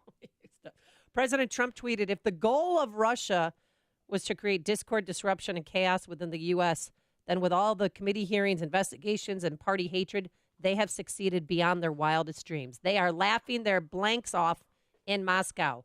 Get smart, America. In the indictment, Facebook and Instagram are mentioned 41 times, PayPal 11 times, Twitter 9 times, YouTube just once. Rob Goldman, who's an executive at Facebook in the ads department, what did he say? He fired off his own Twitter storm this weekend. Most of the coverage of Russia meddling involves their attempt to affect the outcomes of the 2016 election. I've seen all of the Russian ads, and I can say very definitively that swaying the election was not the main goal. The majority of the Russian ad spend happened after the election. We shared that fact, but very few outlets have covered it because it doesn't align with the main media narrative of Trump in the election. The main goal of Russian propaganda and misinformation effort is to divide America by using our institutions like free speech and social media against us. It has stoked fear and hatred among Americans. It's working incredibly well. We are quite divided as a nation. That's a Facebook executive. Zuckerberg's empire, not exactly part of the vast right-wing conspiracy, providing that detail. Lynn in Glenview, you're on Chicago's Morning Answer. Good morning. You asked Dan why they were so euphoric about this. That's because they changed their tune. Always before it was about Trump and the collusion. Now it's about, the general collusion. They never talked about that. All they talked about was Trump and the collusion. Yes. They changed their tune. Yeah, thanks for the call. They're recasting, that's the only way they can celebrate this. They have to recast this as what Trump and the Republicans were saying there was no effort to meddle in the election. We weren't saying that at all. Most people are saying, hey, man, take this wherever it leads. If somebody tried to improperly influence the election, then hold them to account. We want to make sure our elections are secure. I mean, we're here in Cook County. We talk about trying to make sure our elections are fraud-free all the time. It only seems that the left is interested when it comes to Russian Facebook ads, not when it comes to general voter fraud or concerns about voter fraud. Well, I have a family member who joined Secured Borders. They just, followed them on Facebook and became part of that, chat. It was a chat room. And she said she's fine. She's like, I just found other like-minded people that we want to secure our borders. And she doesn't feel like she was bamboozled in any way. She just, met other people that supported President Trump. That sounds to me like somebody who should be put before a firing squad. That's treasonous. Everything's treason. President Trump did tweet out, though, I never said Russia did not meddle in the election. I said maybe it's Russia or China or another country or group, or it could be a 400-pound genius sitting in bed and playing with his computer. The Russian hoax was that the Trump campaign colluded with Russia. It never did. No collusion. Well, here's another interesting question that the Wall Street Journal brought up over the weekend. The details that Rosenstein provided indicate that this whole operation didn't spring up overnight. It started in 2014, before President Trump was even candidate Trump. Yeah. So, as the Wall Street Journal asked, hey, where were James Clapper? Clap on, clap off, clap on, clap off, James Clapper. And John Brennan. The lights didn't go off. Where were Clapper and Brennan? They're very outspoken when it comes to all of this, have been for the better part of the last 18 months. So where were they when this was going on, starting in 2014? The Director of National Intelligence, the CIA Director, Obama administration. Where were these guys? 312-642-5600, Turkey.pro answer line. Mike on the north side. Good morning. Thanks for taking my call. Wait a minute. Let me get something straight. I thought the reason I voted for Trump was because I was a racist, a misogynist, and an anti-Semite. I didn't know it had anything to do with the Russians. You can't keep changing your tune. They're not mutually exclusive. Well, yeah, but let's look back at the Russians. Wasn't it the Russians that warned us about the Tsarnaev brothers and the FBI did nothing? Weren't they warned about the shooter in Florida and the FBI did nothing? Maybe wasn't the FBI warned about all the money being stolen by the Daley brothers and they did absolutely nothing? Maybe we should get rid of the FBI because all they seem to do is whine. Thanks for the call, Mike. Carl Bernstein, Yeah. of Woodward and Bernstein fame, he had a curious take on this too. I mean, What did he say? We he- interviewed him, remember, in Cleveland? No, I remember he He was was pushing his book. Here, turn to page 79, Dan. Here. He was really Read pushing this his book. passage. Yes. I mean, we've interviewed him a couple of Yeah, times. he's a nice guy. Yeah, I mean, I understand he's left, but he was on CNN after the indictment was announced, and Rosenstein provided his statement, much of what you just heard here, and this was his takeaway. First of all, as you say, the details are extraordinary. They're granular. They're also of huge significance. They're convincing. They give a great picture of what the Russians did in a way that makes it impossible for the President of the United States to credibly question what has occurred here. And that's the other aspect of this. Mueller's timing and Rod Rosenstein's timing on this announcement could not be more brilliant in terms of undercutting the President of the United States in his attacks on the Mueller investigation. The fact that Rod Rosenstein himself chose to do this briefing on television, on national television, when he has been largely not visible to the American public, and the fact that Donald Trump has been intent for months on firing and replacing Rod Rosenstein and trying to shut down Mueller's investigation, that is the other element of this that is a masterstroke by Mueller and by Rosenstein that makes it extraordinarily difficult for Trump to end this investigation, for him to curtail it. It undermines his continuing to demean and obstruct the investigation. Well, I mean, Rambling on about, jeez. I don't even know what he's talking about. So it makes it more difficult for him to fire Mueller and Rosenstein. Okay, I get that. And what? To derail this investigation? Wait, where does it go from here? Well, isn't this the end of the story? Well, I mean, don't you think? No, not necessarily. I mean, it's Is there certainly another not the shoe end. to drop? It's certainly not the end of the investigation. But the question is, where does it go from here? And if it's going to go somewhere, then let's get additional disclosures, Well, do like you those feel- secret Comey memos that the FBI is hanging on to. Do you feel that the Russians undermined our democracy? The idea that they tried to meddle in our affairs is unsurprising. Yeah. I mean, they've been trying to meddle in our affairs for the last Forever. 100 years. Right. What are you talking about? Did you see where it all came out of that building in Moscow? All the reporters were there over the weekend. trying to get in. This should be taken seriously. It should be interdicted. I mean, all of that, yeah, so stipulated.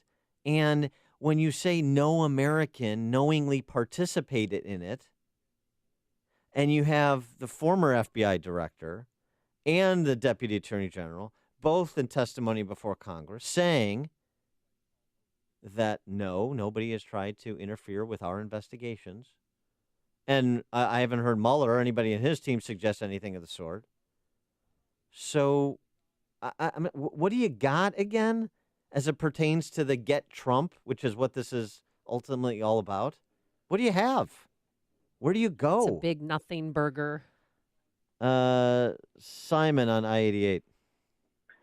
Yeah, I think you just touched on it a little bit, but I think it was Trey Gowdy that was talking about this inside. There's a Comey memo that hasn't been declassified yet that would just completely exonerate Trump if they released it.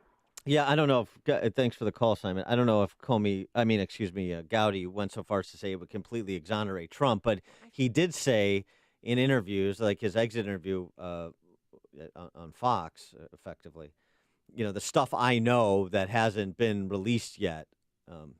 It was kind of a wink and a nod, including about Hillary's leaking and Blumenthal being at the center of that during her time at State Department. But Gowdy's also continues to express confidence in Mueller and let the investigation go wherever it's going to go. Okay, fine. Fine. But I mean, I just the celebration, the aha that you heard from the D.C. press corps over the weekend, I don't see it. Am I missing something? Perhaps. Tucker Carlson got into it with Meathead on his show. This was kind of fun. Rob Reiner, of course, I'm talking about. Tucker got in a nice. Sorry. It's great, Gene Stapleton. You do. He got in a nice little shot at Meathead when they were talking about because Meathead had tweeted that if Trump interferes now, then it's treason, or if he tries to stop the Mueller team or the justice from going after Russian meddlers. Why would he do that? Yeah, I don't like foreign countries meddling in our affairs. I don't like that you tailor your movies to the Chinese censors there it is. Specifications, as you know you do. So I don't like any kind of foreign interference at all. I find it all offensive. I'm just saying, when you accuse somebody of treason, I've heard you come out against McCarthyism, and to see you engage in it, treason, unpatriotic, you use phrases like that. Why would you do that? No, I didn't accuse him of treason. What I said yes, you did. Is no. What I said was, if he is refusing to acknowledge the fact that the Russians did attack us during the election, and if he refuses to do anything about it, then you're conspiring with an enemy. And that's all I'm saying. What, refuses to do anything about it? He's got all of these concurrent investigations going on. You just had 13 people and 3 companies indicted. What is it exactly he's supposed to do when he's also allegedly a target because he's part of this global conspiracy, or he's some kind of Manchurian candidate for Putin? Which is it? Can somebody please on the left get their story straight and hold to it for 5 seconds? And also provide any supporting evidence to advance it. Alex in West Dundee. I think this whole thing was made up. They had so much time to come up with something because they couldn't get rid of Trump quick enough. I mean, what would they rather have, a nuclear war with Russia, or basically what comes down to a poke in the eye from Russia? We did the same thing to Israel. We tried to change their whole election, and we're meddling in there. We're not doing anything different than what they're saying the Russians did with Israel. Thanks, Alex. This is the morning show more Chicago radio listeners are choosing. This is Chicago's Morning Answer on AM 560. The Answer.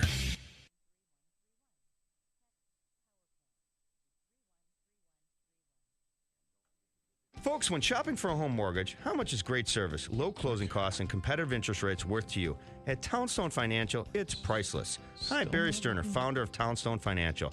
Let's hear about the Townstone experience from one of our customers. It was wonderful. I called Ira. This was the Monday after Thanksgiving, and he got everything done, and we were still able to close on the 15th, so basically 2.5 weeks. The day I called him, he was like, okay, I need this, and he was able to get it approved, and of course, the people I was buying the house from were concerned. Ira kept them in the loop, and they were all satisfied, and at the closing table, both real estate agents said, I want his number and his email. Remember, nobody values your home mortgage business more than Townstone. I guarantee it, and I own the company. So call me now, Barry Sterner, at 312-896-2110. That's 312-896-2110. Or go to townstone.com. That's TOWNSTONE.com. Townstone Financials, Indiana, Michigan, Wisconsin, Florida, Illinois, mortgage licensee 6629 and NMLS 136639. Equal housing lender. Balance of Nature's fruits and veggies. I'm Mark Gastineau. I played in the NFL for 10 years. I was diagnosed with CTE, with dementia, Alzheimer's, and Parkinson's. The fruits and vegetables that we take from Balance of Nature is the best thing that we could ever do. And I'm calling in now to order extra because my wife has been taking mine because she sees a difference in me. It is a wonderful thing that Balance of Nature is doing. I hear the testimonies on the radio, but I'm a testimony for myself. And the fruits and vegetables, if I don't take them every single day, my day is not going to go the same. So God bless you, and thank you for what you've done for my wife and I.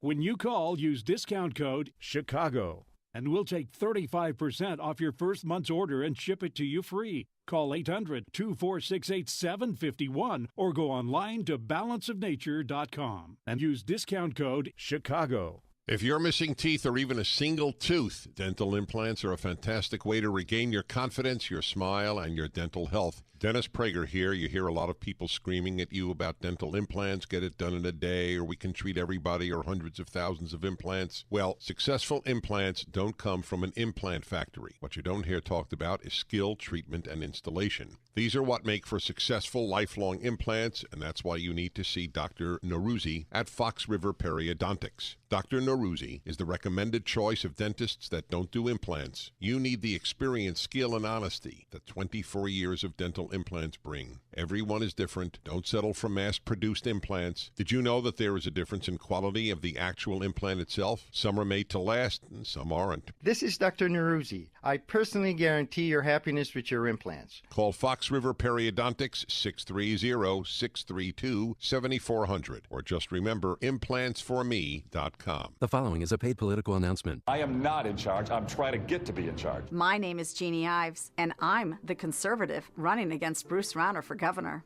I'm an economic liberty, pro-family West Point grad. I've spent the last 5 years battling Chicago Democrats. I didn't think I'd have to spend so much time battling Bruce Rauner. But when Rauner betrayed conservative families, that's exactly what I did. Rauner made Illinois a sanctuary state. I voted against it. Rauner made you pay for abortions in all 9 months of pregnancy. I voted against it, and so did every other Republican legislator. Rauner took money from your schools to bail out the Chicago public schools. I voted against it. National Review has called Rauner the worst Republican governor in the country because he is. Rauner betrayed us. I honor who we are as conservatives. Rauner can't win re-election.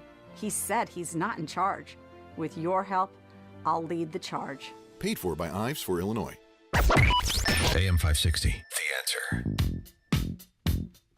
Dan and Amy, and the other thing with these Russian indictments, reported by Politico Friday, Vermont Senator Bernie Sanders declined to directly address Friday's revelation that Russian actors sought to boost his presidential primary campaign and sink Hillary in 2016, instead insisting that the special counsel's investigation proceed unimpeded. So that's actually somebody I would believe the Russians would want to help, is Comrade Bernie. Right. They wanted to do it. Putin did not like Hillary Clinton. He wanted to take her down. Well, that was the goal. No, the goal was exactly what both the Facebook executive said as well as what Rosenstein said. The goal wasn't to take down Hillary. The goal was to create discord. The goal was unrest. The goal was division. And despite their relatively ham-handed efforts at it, because of the hysteria it's induced by those that, to borrow a Brett Bairism, have Trump derangement syndrome, it's worked out quite nicely for them. Today, we would like to thank Catherine Shelton. Catherine Shelton for listening to AM 560, The Answer. Catherine Shelton, thanks for making Chicago's Morning Answer and AM 560 part of your day. Coming up on Chicago's Morning Answer, we're going to talk to Father Mike McGovern. He's the pastor at St. Raphael, the Archangel Catholic Church. He was one of the concelebrants at Commander Bauer's funeral mass over the weekend, and he is also a former classmate of Commander Bauer, so he's got some particular personal insights. Talk to him about that at 6:36. And also, is the Russian probe why the FBI missed the tip about the Florida shooter? President Trump weighing in on that. But first, let's go into the newsroom. Catch up with news from here at home and around the world. Here is Mike Scott. 41 degrees, foggy conditions this morning, and we expect heavy rain to hit the area tonight. Flood watch goes into effect around 6 p.m., lasting until Wednesday morning. 4 inches of rain over that time possible. That totaling up with the massive snow melt could cause problems for low-lying areas. Streams, even rivers, could flood in low-lying areas, say the National Weather Service forecasters, who basically says brace for a bit of trouble. Other news we're following this morning, students who survived the deadly shooting at a Florida high school planning to demand some type of gun control in a march on Washington. Students from Marjorie Stoneman Douglas High in Parkland, Florida, told NBC's Meet the Press they'll lead the demonstration on March 24th. House Intelligence Committee ranking Democrat says the Obama administration should have done more to combat Russian meddling in the 2016 election. California Democrat Adam Schiff says it's inexplicable, in his words, that the president refuses to put sanctions on Russia after Friday's indictment. Police in Atlanta say an Uber Eats driver shot and killed a customer. Police say the 30-year-old victim went down to meet the driver, received his order, and walked away from the car Saturday night. Words were then reportedly exchanged between the victim and the delivery driver. The driver then shot the victim and drove off. The CDC says this year's flu season has killed 22 children. Last week's CDC report indicates the latest influenza-associated pediatric deaths brought the grim total up to 84. Much of the country is still experiencing high numbers of flu cases. Black Panther stalking record territory at the weekend box office. First Marvel film in the series brought an estimated $192 million during its 3-day North American debut. Here in Chicago, a man is in serious condition following a fire at a condo in the former John Hancock Center in Chicago. Authorities say the blaze broke out yesterday on the 52nd floor of a building near Michigan and Delaware. 2 men are due in court today after a Chicago man was killed during a botched drug deal earlier this month in Evanston. Chicago Democrat and entrenched Illinois House Speaker Mike Madigan trying to move forward in Springfield and away from the latest sexual harassment complaint at the Capitol. Madigan sending a letter to lawmakers Friday that he takes responsibility for what was not done when a key political staffer, Kevin Quinn, was harassing, allegedly, another woman. Expect to see plenty of Chief faces at the University of Illinois this week. Some fans of the Fighting Illini are pushing to paint the hall Chief for Thursday's men's basketball game. It's the last home game of the year. The fight over the Chief has taken on new life on the Urbana-Champaign campus more than 10 years after the school retired the mascot over alleged racial insensitivities. The body of an Illinois sailor killed at Pearl Harbor is on its way home. Navy Petty Officer Second Class Walter Howard Backman was one of 429 killed when torpedoes struck the USS Oklahoma December 7th, 1941. Kane County Veterans Assistance Commission says Backman will be buried at a memorial already dedicated to him at the River Hills Memorial Park in Batavia. Blackhawks host the Kings tonight after breaking their losing skid over the weekend. Fighting Illini into 4-game losing skid, beating Nebraska 72-66 in Champaign. Northwestern fell to number 1 Michigan State over the weekend, 65-60. Austin Dillon, your winner at Daytona, putting number 3 back in victory lane. Bubba Watson ends 2 years without a win on the PGA Tour, taking his 3rd at Riviera. The news service of Rocket Mortgage by Quicken. Rocket Mortgage is simple, so you can understand the details and be sure you're getting the right mortgage. Apply simply, understand fully, mortgage confidently. Visit rocketmortgage.com today. Licensed in all 50 states, equal housing lender, and MLS number 3030. 6:33 is our time. We'll have a check of traffic and weather on the way next on AM 560. Dennis Prager believes kids should take a year before going to college. I have advocated to parents that they not send their child to college right after high school. The ideal is to work for a year, especially as a waiter or waitress. I think that it has a built-in conservatism because reality is conservative. The Dennis Prager Show, weekdays at 11, right before Sean Hannity at 2 on AM 560. The Answer. Watch today's show live right now on the Income Store live video stream at 560theanswer.com. Cold or flu? Fever is flu's trademark. The Exergen temporal scanner is the #1 thermometer pediatricians recommend. Protect your family with technology backed by over 70 clinical studies. Exergen.com. Nobody should have to live with depression. Not anymore. It's a new year. Time for a new you. Abilify, Wellbutrin, Seroquel, Rexulti. These are common drugs prescribed for depression. You may be able to get off the drugs and the endless counseling. You've heard about the revolutionary TMS therapy. Now it's time to get a free consultation from HPR centers. And your frustration with life and relationships. In a few short weeks, your life will change. It's FDA cleared, safe, and it's covered by most insurance, including Blue Cross Blue Shield and Medicare. TMS therapy treats the cause of your depression. Millions have been treated. The results, nothing short of outstanding. HBR centers are proud to bring TMS therapy to Chicagoland and Milwaukee. You need to take the first step. Call. The war on depression is over. You win. HBR centers. 800-604-0208. 800-604-0208. Go to endmydepression.com.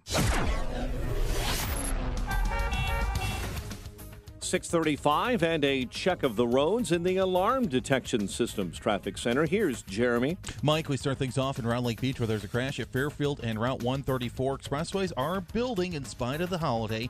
Inbound Kennedy, heavy from the River Otola Canfield, then again Nagle to Central, Kimball to California.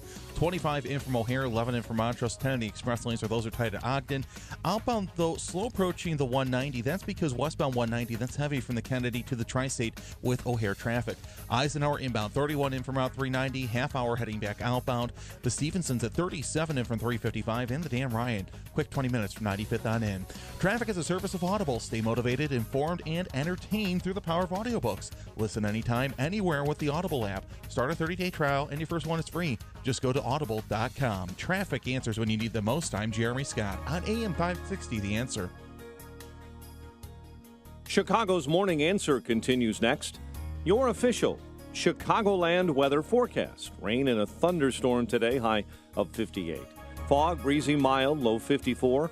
Overnight, maybe a thunderstorm tomorrow. Watch for flooding, high 63. Currently 40 at O'Hare. Next news at 7. And Chicago's Morning Answer with Dan and Amy continues next on AM 560, The Answer. This hourly segment is brought to you by Kelly Financial Services, helping you secure your financial future today. Visit kellyfinancialservicesinc.com. Hey, Joe Walsh here. Hey, these indictments of these Russians, man, if you think this is like the end of something, you're crazy. It's just the beginning. We'll talk about it when Freedom returns at 5. Good morning, Dan and Amy. Amy, be on your best behavior here. We're about to talk to a man of the cloth. Come on. We're going to talk to Father Mike McGovern, pastor of St. Raphael the Archangel, and one of the concelebrants of Chicago Police Commander Paul Bauer's funeral mass over the weekend. Yeah, and a number of people spoke. His daughter, Grace, his only daughter, delivered a prayer. You are precious in my eyes. You are glorious, and I love you. The word of the Lord. And he was really good friends with Chief John Escalante. I don't know if you know him.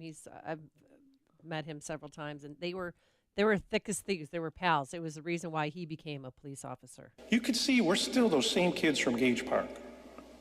And our sense of humor always goes back to being those same kids from Gage Park. And for me with Paul, I'll tell you, that's what helped me get through 30 years at the Chicago Police Department. Yeah. Very good piece by John Cass, our friend over at the Chicago Tribune, over the weekend about both Commander Bauer and, the politics of police. And just what's happening to the city and how, let me just read from Cass. Some will say he gave his life in public service, but they'll be wrong. He didn't give his life. It was taken from him by a violent career criminal. Bauer was shot to death trying to apprehend a man who should have been in prison, not out on the street. Eventually, as with all such liturgies, the echoes of the pipes fade away. Then what? Cops know they're alone. The politicians will play their games as police seek a new contract. The public will move on. The news cycle will change. Well, hopefully that isn't true, but certainly that's been historically true, what Cass wrote. And despite the outpouring that happened this weekend, there were a lot of cool things. The Blackhawks having a Bauer jersey dedicated to him, the blue lights all over the city. Oh, and the ribbons that were tied on every tree, the blue ribbons. And I just love the people, strangers who came out for his processional from the church to the cemetery. That said Chicago to me. Thousands of individuals, not just men and women in uniform, but thousands of people that were moved by Commander Bauer's life and, of course, his death. For more on this topic, we're pleased to be joined by the aforesaid Father Mike McGovern, who was at the funeral mass, one of the concelebrants. Father, thanks so much for joining us. Appreciate it. Good morning, Dan. Good morning, Amy. So you were a classmate of Paul Bauer's, I understand. Correct. So Paul was from Gage Park, as you mentioned. He grew up in St. Clair Montefiore Parish on the southwest side, and then he and John Escalante, also from Gage Park, they came to St. Ignatius, and we were members of the class of 1982. And so tell us about your longstanding relationship with Commander Bauer then. Well, Paul was always, as you heard many people say, as I remember him, social, friendly, salt of the earth, very Catholic, very humorous.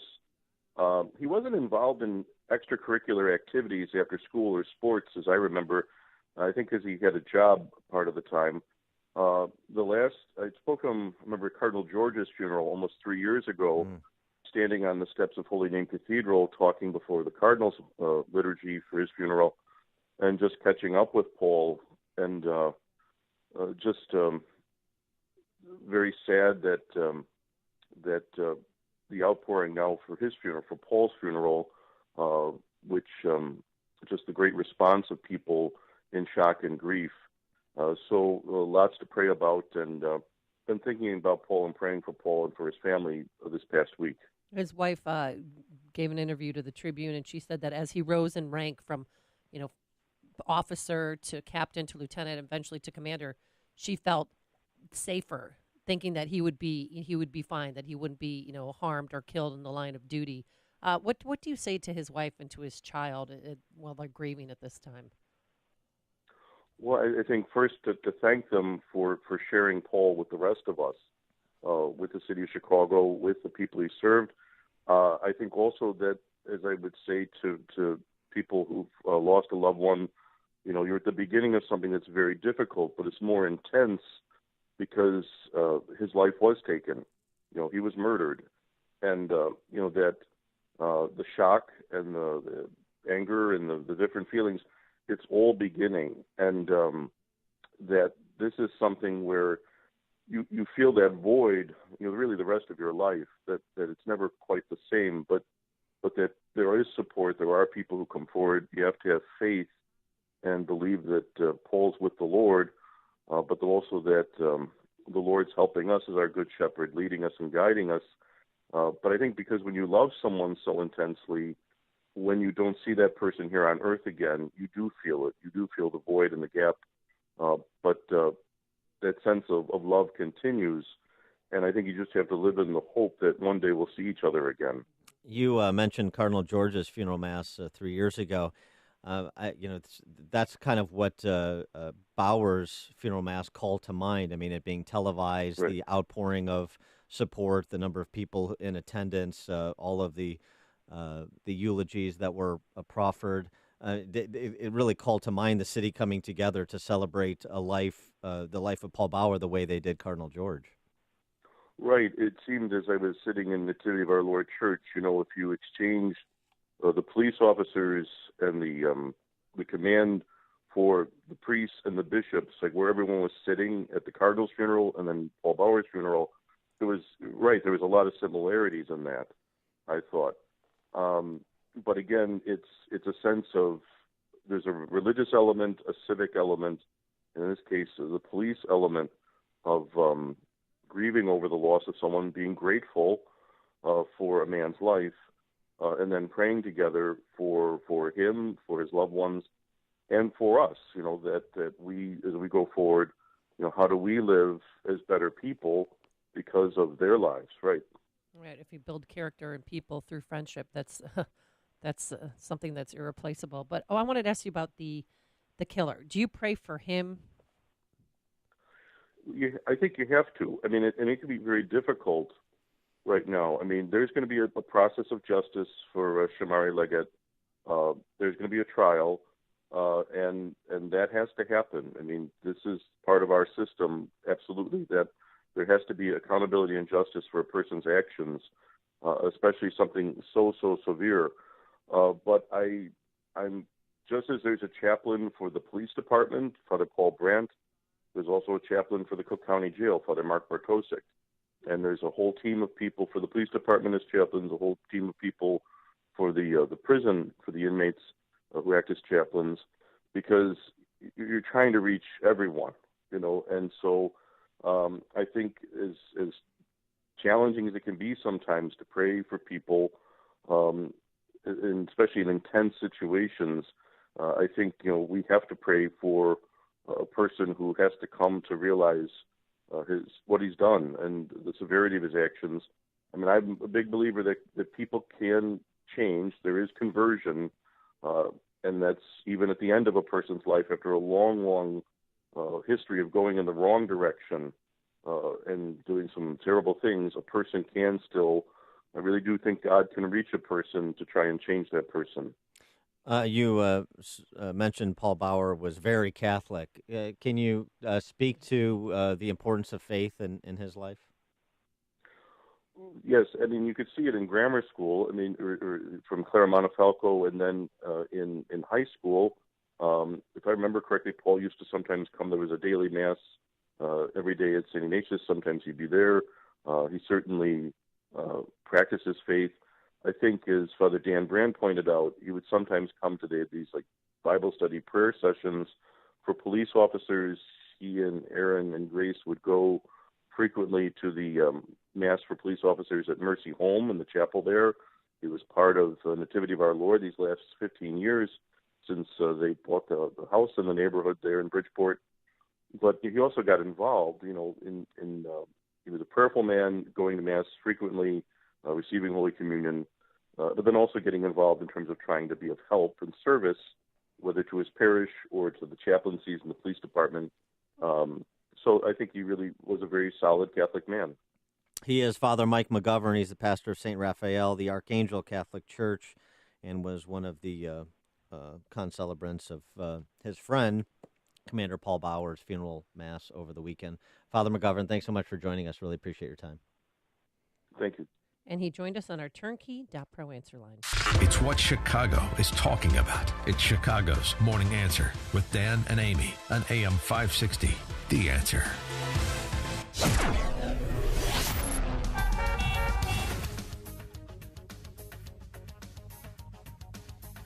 Coming up next, we have to do something, and I have some ideas on how to stop school shootings.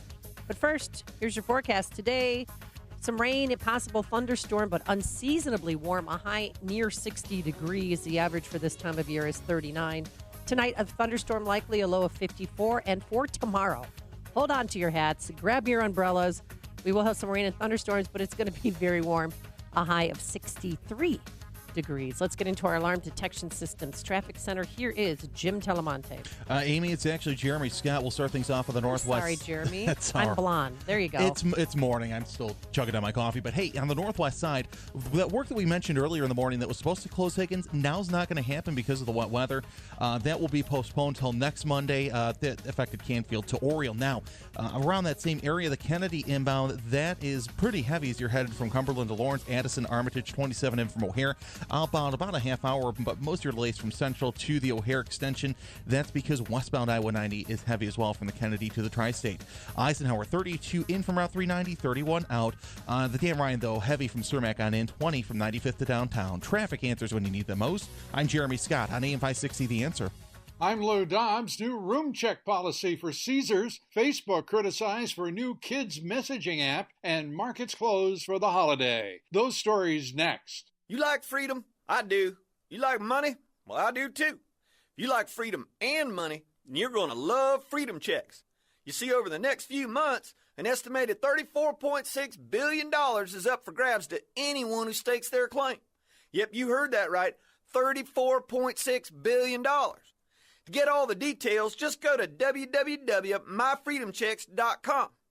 Thousands of people are already lined up to cash in. Take Doug, for example. He's a 46-year-old from Joplin, Missouri, who's set to get a check for $24,075. And if Doug can do this, I've got a hunch that you can too. But here's the thing.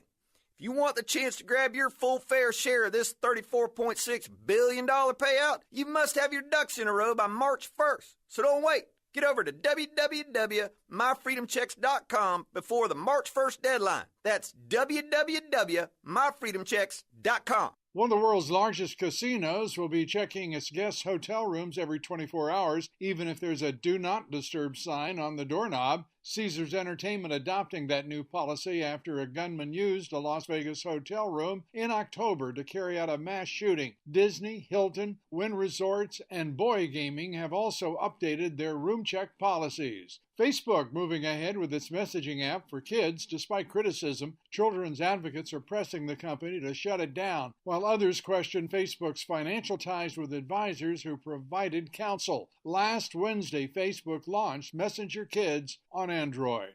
And Wall Street today closed for the President's Day federal holiday. Please tune in to Lou Dobbs tonight, 7 and 11 Eastern on the Fox Business Network. This is the Lou Dobbs Financial Report. Upstream-ideas.com, premium content that complements what we do each morning on this show. Long-form interviews in our Against the Current series, 60 Seconds to Sanity commentaries from me, 2-minute warnings from Pat Hughes, the Illinois Opportunity Project. Our series, Heart of the Matter, featuring professional women speaking collegially about the important issues of the day and their impact on household budgets and families. And don't forget our sister site, defendhomeowners.com, where you get new regional reports on 2017 home sales, as well as a free report on property taxes on your home and how the highest property taxes in the nation are impacting home value. Not good.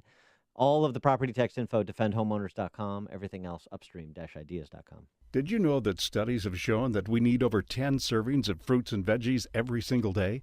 If you're like me, it's hard to find the time and money to prepare and eat all of those fruits and vegetables. Who can do that? Yet we know that proper nutrition can prevent health problems, give us energy, and help us heal faster. Balance of Nature has spent over 20 years researching and delivering solutions to this problem. We can ensure that you consume over 30 different fruits and veggies every single day. Our capsules are filled with 100% real whole foods. There isn't a single thing added to Balance of Nature products. They're pure. We spent an incredible amount of time on the quality of our products. We do this for you. We do it for our own families. Give yourself a break and give your body what it needs. Call now to receive 35% off your first Balance of Nature order. Call 1-800-2468-751 or go online to balanceofnature.com. Use promo code CHICAGO. What interest rate would you rather pay on your credit card debt? 17% or less than 6% APR? The answer is obvious, Lightstream. Because with Lightstream, you may be able to consolidate credit card debt and dramatically cut your interest rate to as low as 5.49% APR with AutoPay. Plus, radio listeners get an additional rate discount. Just go to lightstream.com/news. With average interest rates on credit card debt at 17% APR, Lightstream could save you thousands in interest. And because Lightstream is a division of SunTrust Bank, one of the nation's largest and strongest financial institutions, you can have complete peace of mind. The application takes just minutes, and there are no fees and no pressure. Just lower rates, one low fixed monthly payment, and huge savings. So if you have good to excellent credit, apply today and get a special interest rate discount when you go to lightstream.com/news. That's lightstream.com/news. Lightstream.com/news. Subject to credit approval. Rates include 0.5% autopay discount available only when you select autopay prior to loan funding. Terms and conditions apply and offers are subject to change without notice. Visit lightstream.com for important information about limits on Lightstream loans. Do you have sleep apnea? Are you tired of dragging your big, bulky CPAP device with you whenever you leave home? Yeah, well, I was too. That's why I'm so glad I called to try the Transcend Mini CPAP for 10 nights. I can't imagine living without it now. My Transcend is about as small as a soda can and weighs less than a pound. That's less hassle to carry than my shaving kit. Plus, I was able to add a battery pack that's as tiny as a deck of cards. But hey, that's not all. Transcend is FAA compliant too, which means I can finally sleep comfortably while flying. Heck, I can sleep comfortably anywhere now. So if that all sounds good to you, call now to give Transcend a try. You'll be glad you did. Now you can try Transcend and sleep comfortably for 10 restful nights with a money-back guarantee. Just pay return shipping. So call minicpap.com now. 1-800-300-6551. Again, that's 1-800-300-6551. 1-800-300-6551. Message and data rates may apply. Warranty good as long as you own your mattress. Details at nectarsleep.com. When we told the mattress industry we were going to create the most comfy mattress the world had ever seen, they said, no way. And when we said we'd offer our memory foam mattress at a price that's hundreds less than the showrooms, they said, yeah, right. So So we went one step further and said we'll let customers enjoy it for a full 365 nights with free no-hassle returns. They said, you're crazy. And when they said, what else are you gonna do, offer a warranty forever? We said, that sounds like a great idea. We're Nectar, and we make the mattress that's keeping the mattress industry up at night. Enjoy a better night's sleep with a better mattress and even better value. For $125 off our already low price, plus 2 free Nectar pillows, text COZY to 234234 or go to nectarsleep.com. Text COZY to 234234. COZY to 234234. Nectar for sweet, sweet sleep. It either is or it isn't.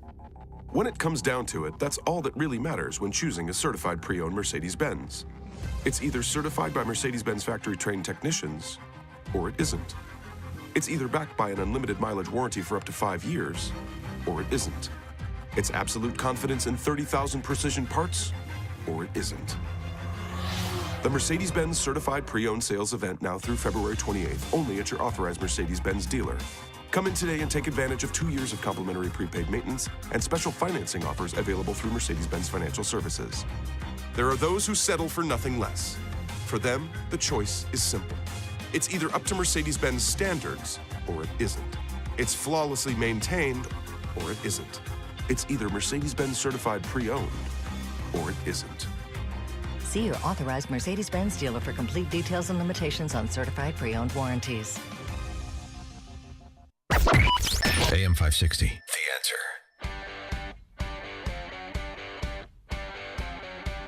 You have an idea to stop school shootings you want to share? Well, I mean, there's a push for, more gun control and banning assault rifles in the United States, which good luck with that. There's 8 million Americans who have assault rifles. But what they do in Serbia, because I was hanging around my Serbian friends, I said, why are there no mass shootings there? They said, well, what they do is there's no semi-automatic weapons you can buy. You have to be 21 to buy a handgun if you want to buy a handgun.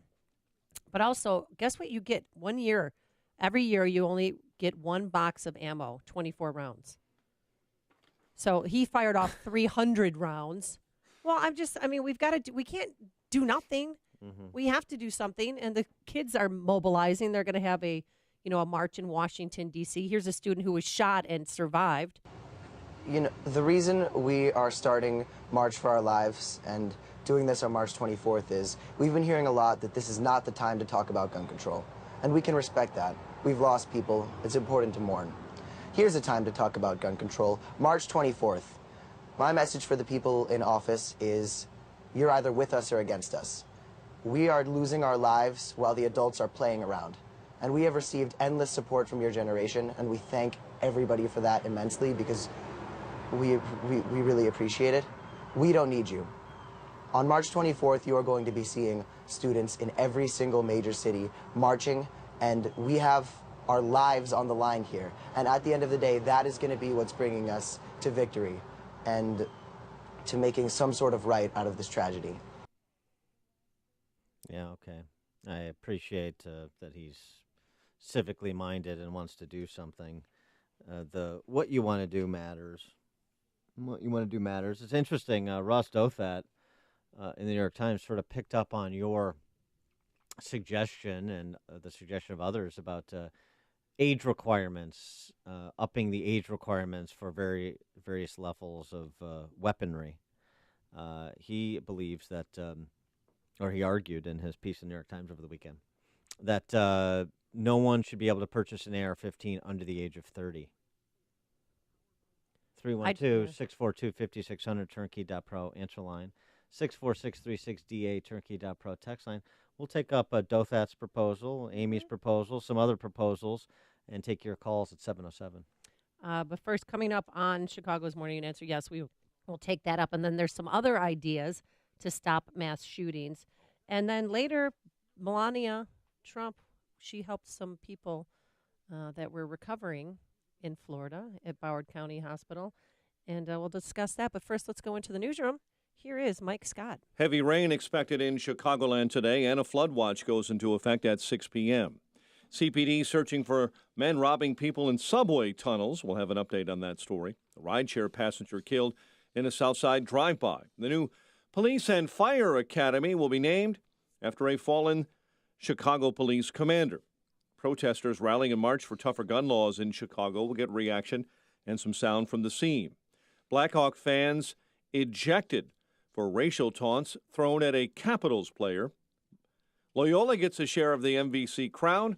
Cloudy and rainy start to the day. WIND Chicago News Time is 7 o'clock. More funerals in Florida for school shooting victims. I'm Dave Anthony, Fox News. I'm so close to her age. I'm 13. She's only 14, and she didn't deserve that. She was at Jamie Guttenberg's funeral. There are 2 more today, and one over the weekend. A grieving mom said she wishes she could have taken the bullets for her daughter. Our elected officials need to get together, overcome their political differences, and get some things done because they need to save the future of our country. And the future of our country are those children that are currently dying because politicians refuse to take action. David Hogg's a senior at that school in Parkland, Florida, where 17 students and adults were murdered, calling for a March for Our Lives rally for gun control in Washington next month. Fox's Rachel Sutherland, live in D.C. Dave, President Trump says Democrats could have passed gun control legislation when they had the House and Senate during the Obama administration. This as the White House says the president supports the Republican bill strengthening background checks. Senate Democratic leader Chuck Schumer says the gun lobby has too much power. We can both preserve the right to bear arms of law-abiding citizens and still at the same time make sure that those who don't deserve to have guns don't get them. The president also pointing the finger at the FBI, saying the Bureau missed warning signals sent out by the shooter. Dave. Ranger police in San Antonio, Texas, looking for the masked gunman who shot 4 and wounded them outside a steakhouse last night. That includes a 6-year-old boy. It appears to be family violence related, according to what we know right now. San Antonio Police Sergeant Joe McKinney, a Texas trooper, was shot yesterday by a man who fled while being arrested. That led to a chase, then a gunfight that left both the suspect and the trooper injured. We don't know how badly hurt either are. At the Olympics, the U.S. women's hockey team beat Finland and will play in the gold medal game next. A Russian curler has tested positive for a banned substance. Doping allegations are the reason Russian athletes have to compete this year under the Olympic flag instead of their own countries. Fox News, fair and balanced. 40 degrees. Skies are cloudy at 7:02 on AM 560. The Answer. Good morning. I'm Mike Scott. Heavy rain hitting Chicagoland today. A flood watch goes into effect tonight, with up to 4 inches of rain by Wednesday morning and the massive snow melt. National Weather Service says the regions should brace for trouble. Rideshare passenger is dead following a drive-by shooting on Chicago's far south side. Police say the man was sitting in an Uber car early this morning when someone in another vehicle shot him near 74th and Stony Island. Chicago police are looking for a group of young ruffians accused of robbing 3 people 3 times recently in downtown subway pedestrian tunnels. Authorities say the robbers have targeted people in the pedway between the CTA Red and Blue Line trains. The most recent incident happened last Wednesday. Man is in serious condition following a fire that broke out in a condo at the former John Hancock Center in Chicago. Authorities say that blaze broke out early yesterday. On the 52nd floor of that building, that victim remains in critical condition at Northwestern Memorial Hospital this morning. Chicago's new Police and Fire Training Academy in West Garfield Park will be named after the fallen police commander, Paul Bauer. Construction on the Bauer Academy set to begin later this year. The 31-year veteran was shot and killed last Tuesday. Protesters in Chicago calling on lawmakers to pass tougher gun laws in the wake of last week's school shooting in Florida. Demonstrators gathering for a rally at Federal Plaza before marching through the loop. Protests came after several days after a gunman shot and killed 17 in Florida. Crime Stoppers are offering a $1,000 reward in order to find the killer of a man found dead last week in a burning car in Mount Prospect. Authorities say Vladimir Esquivel's body was discovered early Friday near Algonquin and Dempster. Blackhawks host the Kings tonight at the UC. Illinois ends a 4-game Big Ten basketball losing skid, beating Nebraska 72-66. Austin Dillon putting number 3 back in victory lane at the Daytona 500.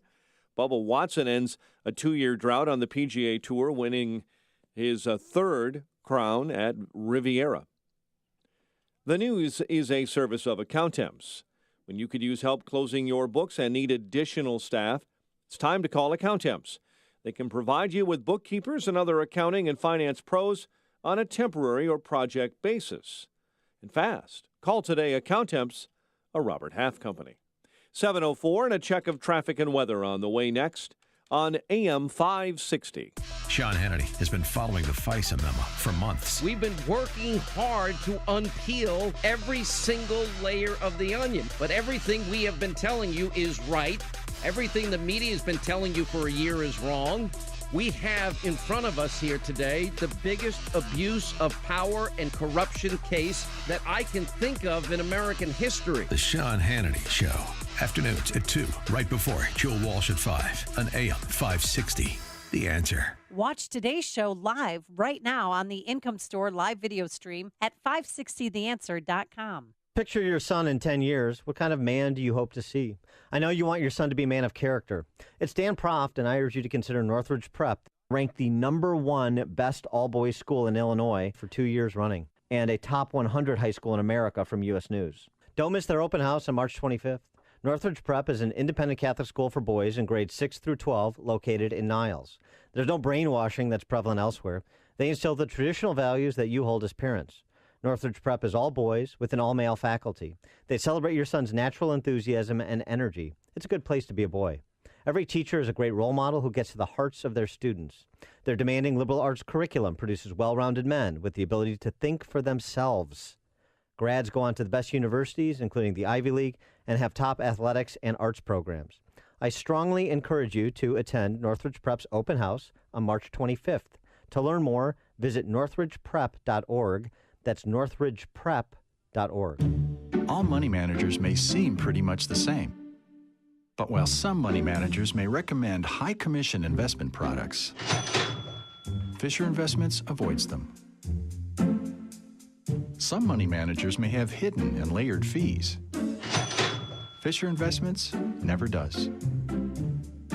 And while some money managers are happy to earn commissions from you, whether you do well or not, Fisher Investments fees are structured so we do better when you do better. In other words, we're structured to be on your side. Maybe that's why most of our clients come to us from other money managers. Talk with us and find out why so many experienced investors are switching to and staying with Fisher Investments. Fisher Investments, clearly better money management. Investments in securities involve the risk of loss.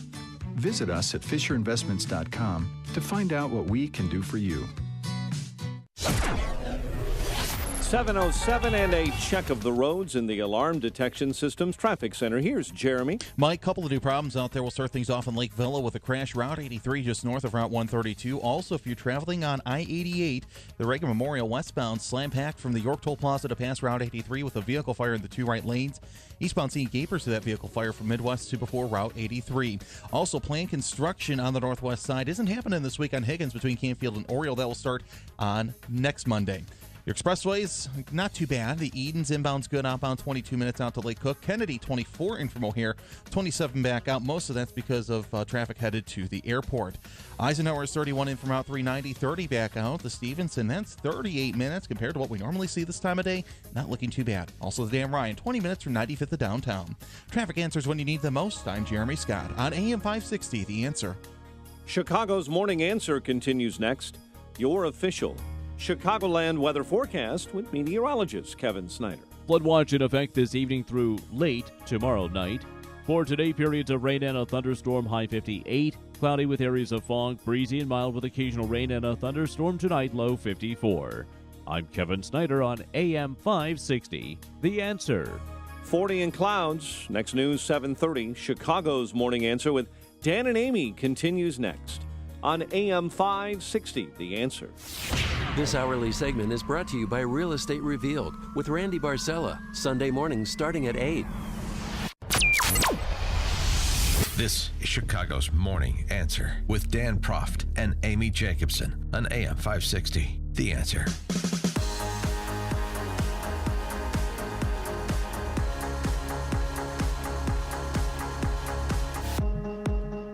Good morning, Dan and Amy. How to prevent the next school shooting or mass homicide. The arguments are being advanced to ban guns, to restrict to particular ages or age thresholds certain guns. I had this suggestion. This is fun. These are human tragedies, are these acts of evil always provide the opportunity for leftist cranks to advance their kind of one-size-fits-all solution for life, usually to end it. Becky Griffin, she's a journalist, ex-MTV Europe, so this is going to be good. She tweeted over the weekend, woman puts up baby for adoption. He grows up to be a violent young man who will spend the rest of his life in prison for a mass murder.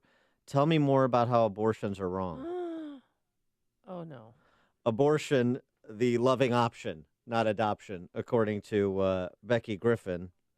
That's a sickening stretch. So we just need to abort our way out of this. Because we all know that kid was adopted. That's one silly offering. A less silly offering. See this? A teacher in Florida who was recently named a middle school teacher of the year. Yeah. Her name is Kelly Guthrie Raleigh. She offered this that went viral. Quote on social media. Until we as a country are willing to get serious and talk about mental health issues, lack of available care for mental health issues, lack of discipline in the home, horrendous lack of parental support when the schools are trying to control horrible behavior at school. Oh, no, not my kid. What did you do to cause my kid to react that way? She says in parentheses. Lack of moral values, and yes, I'll say it, violent video games that take away all sensitivity to any compassion for others' lives, as well as a reality TV that makes it commonplace for people to constantly scream up in each other's faces and not value any other person but themselves. We will have a gun problem in school. Our kids don't understand the permanency of death anymore. So she kind of focuses on parental responsibility. Are we getting warmer? 312-642-5600, turnkey.pro answer line. What about banning the sales of AR-15s? Yeah. As semi-automatic weapons. I'm okay with that. I don't know why people have those guns. 312-642-5600. If someone owns one, tell me why you need one. I mean, I'm a former gun owner. I had a handgun. I had a .38 Special. But I didn't feel a need to stock up on ammo. My suggestion is one box of ammo a year, 24 rounds. That's all you get. Because I can't get this father's voice out of my head. His daughter, Jamie, died. So you think this is just going to go away? No, a movement. Something is going to happen. The reason we are starting... That's not it. Hold on. I sent her to school yesterday. She was supposed to be safe. My job is to protect my children. And I sent my kid to school. In the morning, sometimes things get so crazy, she runs out behind, and she's like, I gotta go, Dad, bye. And I don't always get to say, I love you. I don't remember if I said that to Jamie yesterday morning.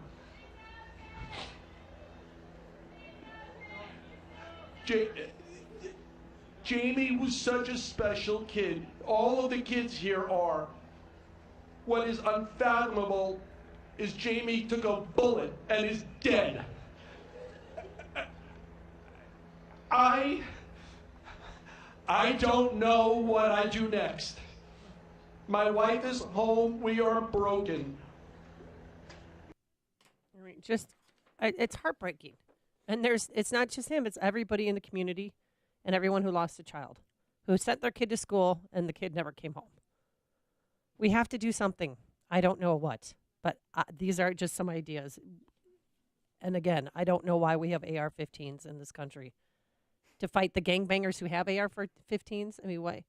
Why? That's a lot of gun power. And an AR-15 was used in Las Vegas shooting, Newtown, here, the Pulse nightclub. What about Virginia Tech? That was a handgun, right? Several handguns. Ross Douthat over the weekend in the New York Times suggests perhaps the self-harming of citizens could be staggered. Let 18-year-olds own hunting rifles, make revolvers available at 21, semi-auto pistols at 25, and semi-auto rifles like the AR-15 could be sold to 30-year-olds, but no one younger. He suggests, Douthat is suggesting that because we have this extended adolescence, we should raise the age for obtaining weapons. If you're on your parents' health care, you shouldn't have a gun. Uh-huh. Well, the extended adolescence for some, but you're making it arbitrary when you're treating all 21, 18, 25, 30-year-olds the same, aren't you? Sean Davis over at the Federalist did some research, so I didn't have to, in response to Douthat's proposal. Since 1966, the shooting at the University of Texas, which many believe kind of touched off the modern phenomenon of mass shootings. There have been 150 shootings involving 153 individuals, this according to a database published by the Washington Post. Mm-hmm. Of those, 150 were men, and the ages of 148 of them are known. The average of those male shooters, average age? Yeah. 33. So... AR-15s if you're over 30, but the average age of 150 of the 153 or 148 of the 153 individuals involved in mass shootings in the last 50 years is 33. So what happens when you make arbitrary public policy that's not germane. By contrast, Holman Jenkins has an idea. This is sort of what James Fitzgerald suggested to us last week, the former FBI profiler. Mm-hmm. Technology potentially changes the equation in important ways. Big data may not be better than psychologists at predicting who will commit a mass shooting a year or two from now, but it can help us know who might be planning one next week, who got kicked out of school, failed to show up for a court-assigned counseling session, made a big purchase at a gun store, posted a deranged or threatening message on social media, prompted an uptick in alarmed social media chatter by friends and acquaintances. You can kind of algorithmically potentially zero in on threats. Well, I mean, in this case, the Florida case, you didn't really need to algorithmically zero in on it. You just needed to listen to people who were tipping off the FBI and then provide a little bit of a look-see at his Facebook postings or talk to local law enforcement or talk to the Department of Child and Family Services in Florida or the school. Henderson Mental Health Facility where he was being treated. I mean, so... Unstable people should not have access to guns. Well, nobody disagrees with that. But he had a Snapchat posting where he slashed his arm. He cut his arms 9 times, was bleeding, and looked into the camera and said, "I want a gun."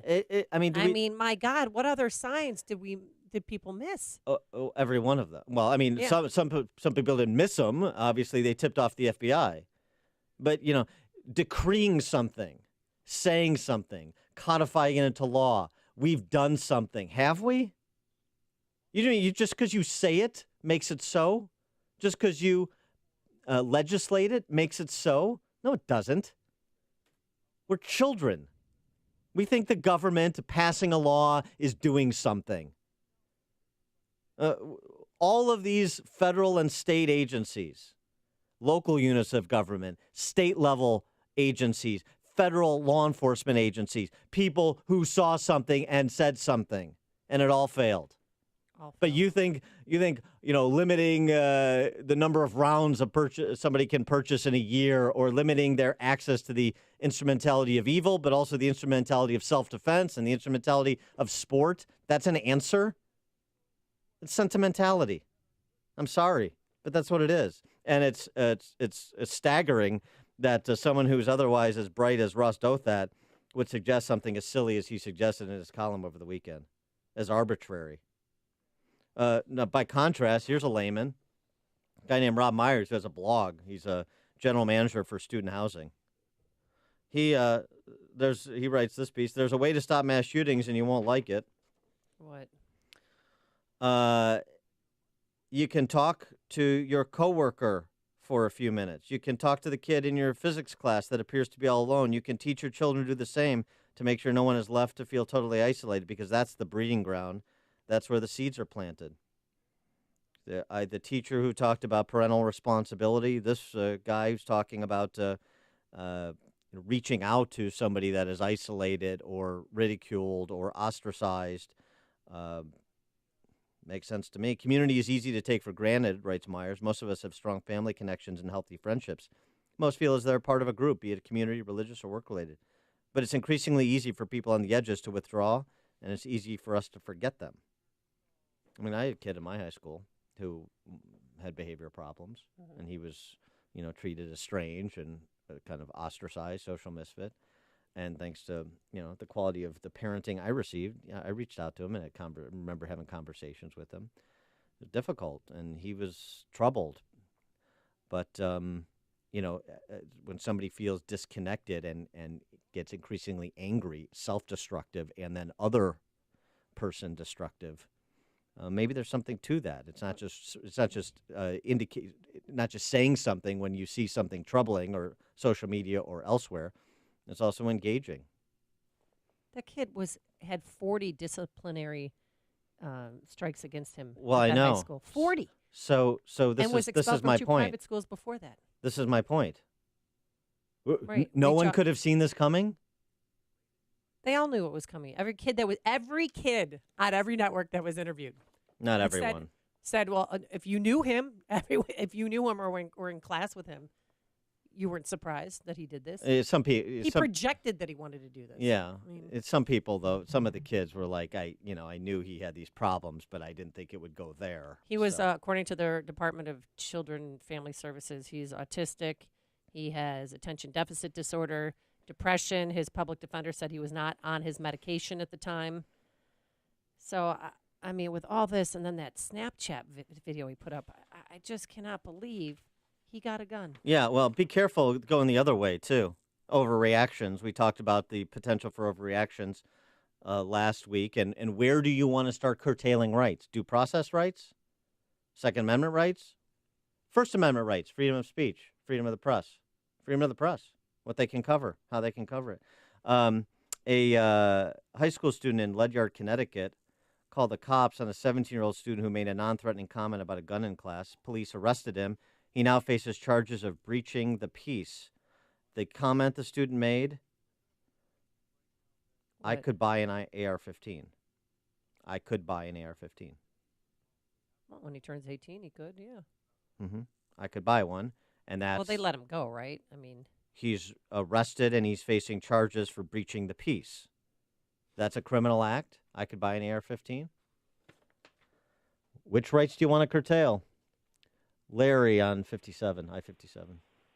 Hey, good morning, guys. How are you? Good. Hey, one of the things I wanted to make mention, and it's going to sound like it's old-timey, but in the late 1930s and early 40s, my father was citywide championship of Chicago City Schools in marksmanship. I graduated from Chicago Vocational School in 1965, and we had weapons and marksmanship back then. I think the thing that's happened is that, much like that teacher was saying, there is no discipline or responsibility given to these kids nowadays. To paraphrase a Hillary Clinton quote, it takes a village to raise an idiot, but it takes a parent to raise a kid. Thanks for the. I think there's the problem. Thanks for the call, Larry. Chris and Gurney. Hey guys, good morning. Morning. Thanks for taking my call. I've been wanting to get this out here for a long time. Nobody's talking about it. I think since we're going to be a gun-toting society and it's legal to have guns, they're always going to be there. So why not have mandatory gun safety education in schools so kids get a sense of what guns are and how to be responsible. I took gun safety. I actually became a member of the NRA when I was 14, and I was a troublemaker kid. And after that, it kind of cured me of, it actually, people treated me as an adult, and I learned to respect weapons, and I teach my kids the same thing. I think education, and then that shows an effort that, hey, we're trying to do something. Yeah, it's mandatory. You're going to get a lot of people that hate the idea of their kid touching a weapon, but if we're going to have them free in our society, kids need to be taught young what guns are and what could happen. Thanks for the call, Chris. We mentioned that the Eddie Eagle program that the NRA has for youth. Margot in Burr Ridge. Hi. Well, there are a few things that you actually can do. I mean, talking to your neighbor and everything is great, but it's too late for kids like this kid.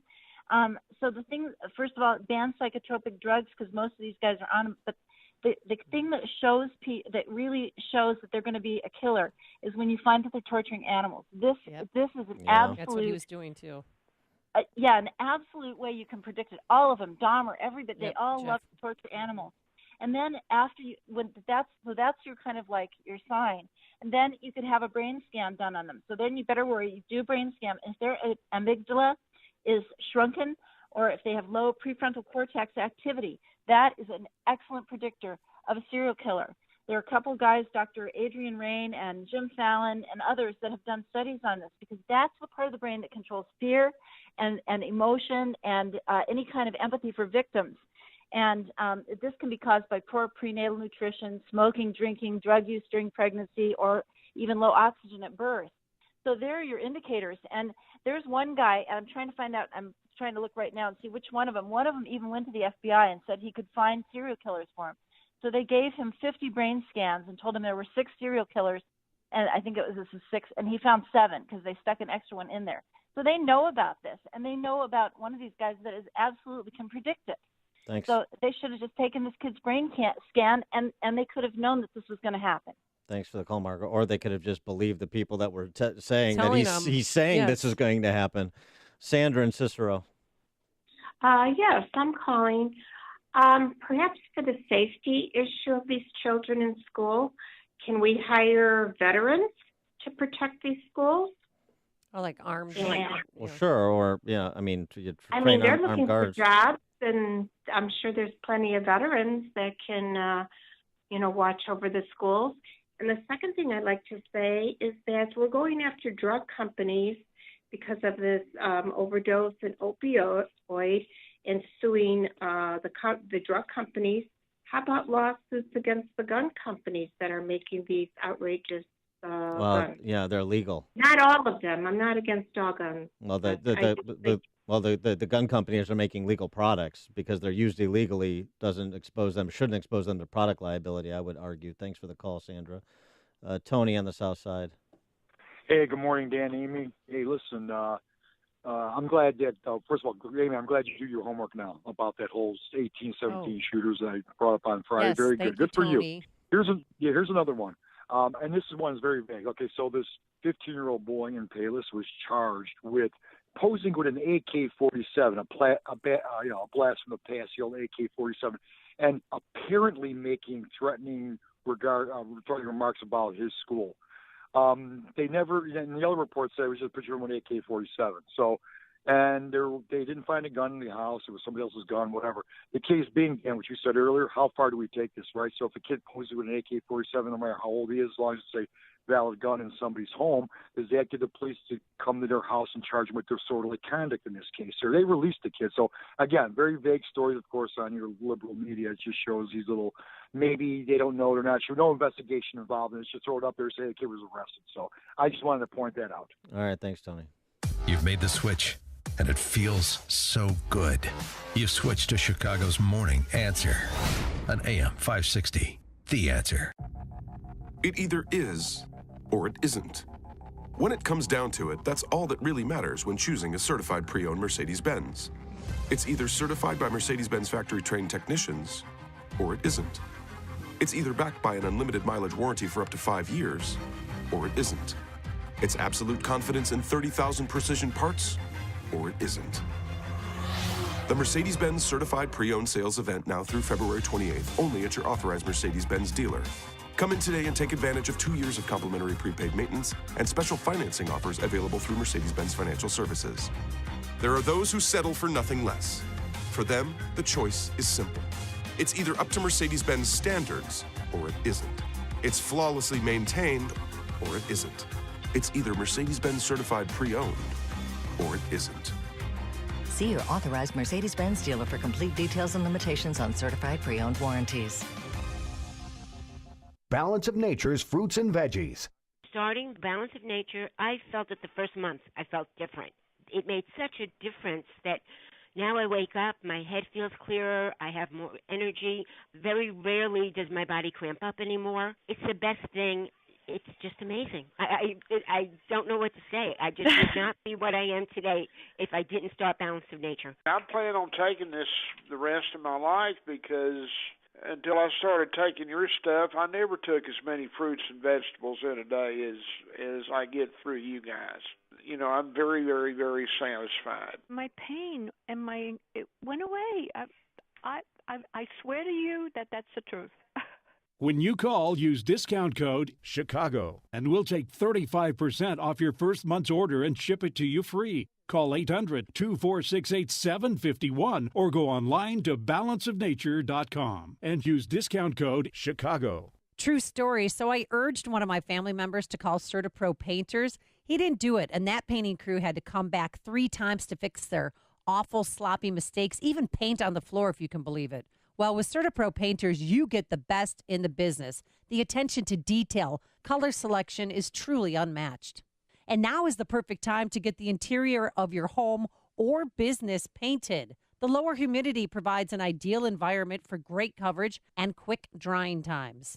They use fine quality paints with 0 or low VOCs, very little to no odor during application. Be an early bird and cross the first item off your 2018 to-do list. It's also the perfect time to spruce up your commercial property. Remember, each CertaPro Painter's business is independently owned and operated, so schedule your free estimate online at CertaPro.com or call 1-800-GO-CERTA. That's CERTA with the C. CertaPro Painters, we do painting, you do life. AM 560, The Answer. Coming up on Chicago's Morning Answer. Should Christopher Wray resign? Governor Scott thinks he should resign over Florida. A lot of other people think he should resign over Russia. 7:37. But first, let's go into the newsroom. Here is Mike Scott. Amy and Dan, good morning. Good morning, everyone. 40 degrees, cloudy skies. Iranian search and rescue teams have reached the site of a plane crash that authorities say killed 65. Iran's Press TV reporting the ATR-72 twin-engine turboprop used for short-haul regional flying went down Sunday in foggy weather, crashing into Mount Dina. That's a remote area of southern Iran.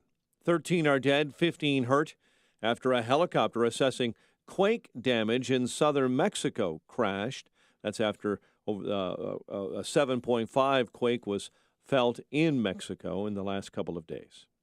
Former National Intelligence Director James Clapper says there are other shoes to drop following the indictment of more than a dozen Russians for meddling in the 2016 election. Speaking on CNN's State of the Union, Clapper saying information could come out later about direct involvement of the Russian government. Florida State report shows that mental health professionals visited the accused gunman in last week's high school shooting in 2016. NBC reporter Gabe Gutierrez has more details, reporting for the Today Show. Mental health counselors found Cruz was depressed and had cut himself. Mr. Cruz stated he plans to go out and buy a gun, the report found. It is unknown what he is buying the gun for. The report by Henderson Behavioral Health was sent to Marjorie Stoneman Douglas High in Parkland after being called out to check out Nicholas Cruz. Health professionals actually visited Cruz at the school, but then decided against hospitalizing him for an involuntary psychiatric evaluation. South Carolina Representative Trey Gowdy says he'll back a ban on devices that fully convert a weapon to fully automatic, following the mass shooting at that Florida high school last week. Fully automatic weapons are already illegal, so I am fine with doing away with any instrumentality that converts a semi-automatic. Speaking on CBS's Face the Nation, Gowdy spoke on addressing gun violence, saying if you only look at instrumentality and not the person pulling the trigger, you're doing a disservice to everyone who wants gun violence to end. The CDC says this year's flu season has killed 22 more children.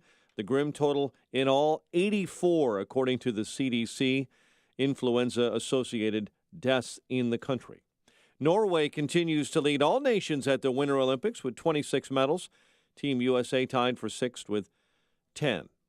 Heavy rain expected to hit Chicagoland tonight. Flood watch goes into effect at 6 p.m.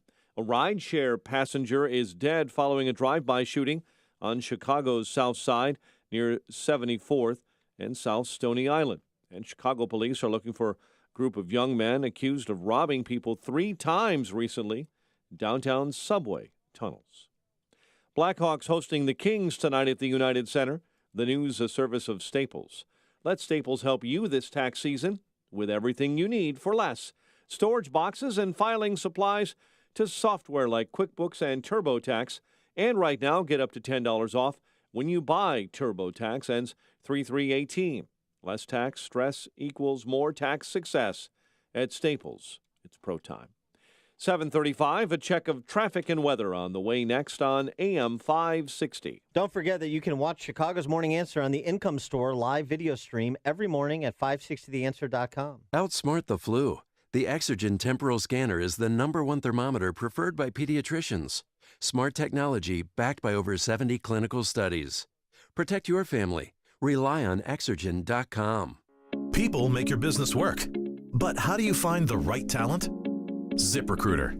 One click posts your job to over 100 top job boards. Then, smart matching technology instantly alerts quality candidates about your job. No wonder 80% of employers who post on ZipRecruiter get a quality candidate through the site in just one day. ZipRecruiter, the smartest way to hire. To try ZipRecruiter for free, just go to ZipRecruiter.com/talkradio. That's ZipRecruiter.com/talkradio. Are you putting your retirement savings in a 401k, IRA, or investment account? Then I have one word of advice. Stop. Experts warn of a stock market crash any day now, and you could lose 50% or more of your hard-earned savings again. But you don't have to lose a penny. There's a better, safer way to save for retirement, and you can learn about it in a free report. This method continues to grow your money even when the market tumbles. To get this free report, go to bankonyourself.com. That's bankonyourself.com. Bankonyourself.com. Are you behind in your mortgage, facing foreclosure, being given the runaround on a loan modification application by some bank or servicer? Well, you're not alone, but I may be able to help you.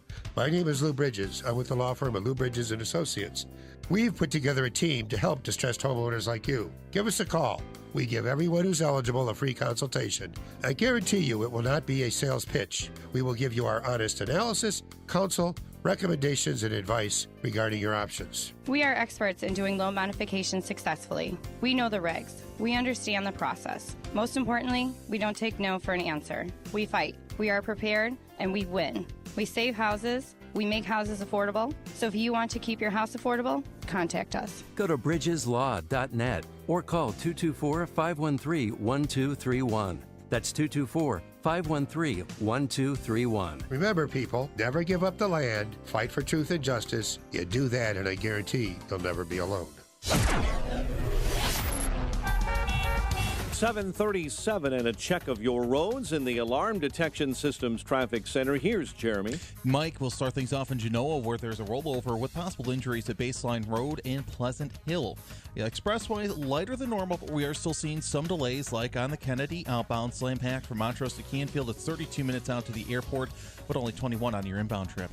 Eisenhower, either way you go to and from Route 390 is 31 minutes. Also the Stevenson 36 out to 355, 38 in, and the Dan Ryan, that's 21 in from 95th.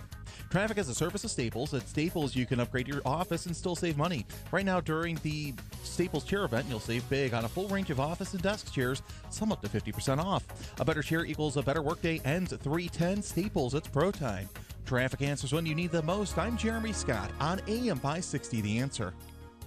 Chicago's Morning Answer continues next. Your official Chicagoland weather forecast.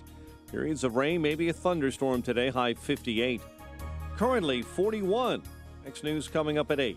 Chicago's Morning Answer with Dan and Amy continues next on AM 560, The Answer. This hourly segment is brought to you by Secure Retirement Radio with host Raj Shah.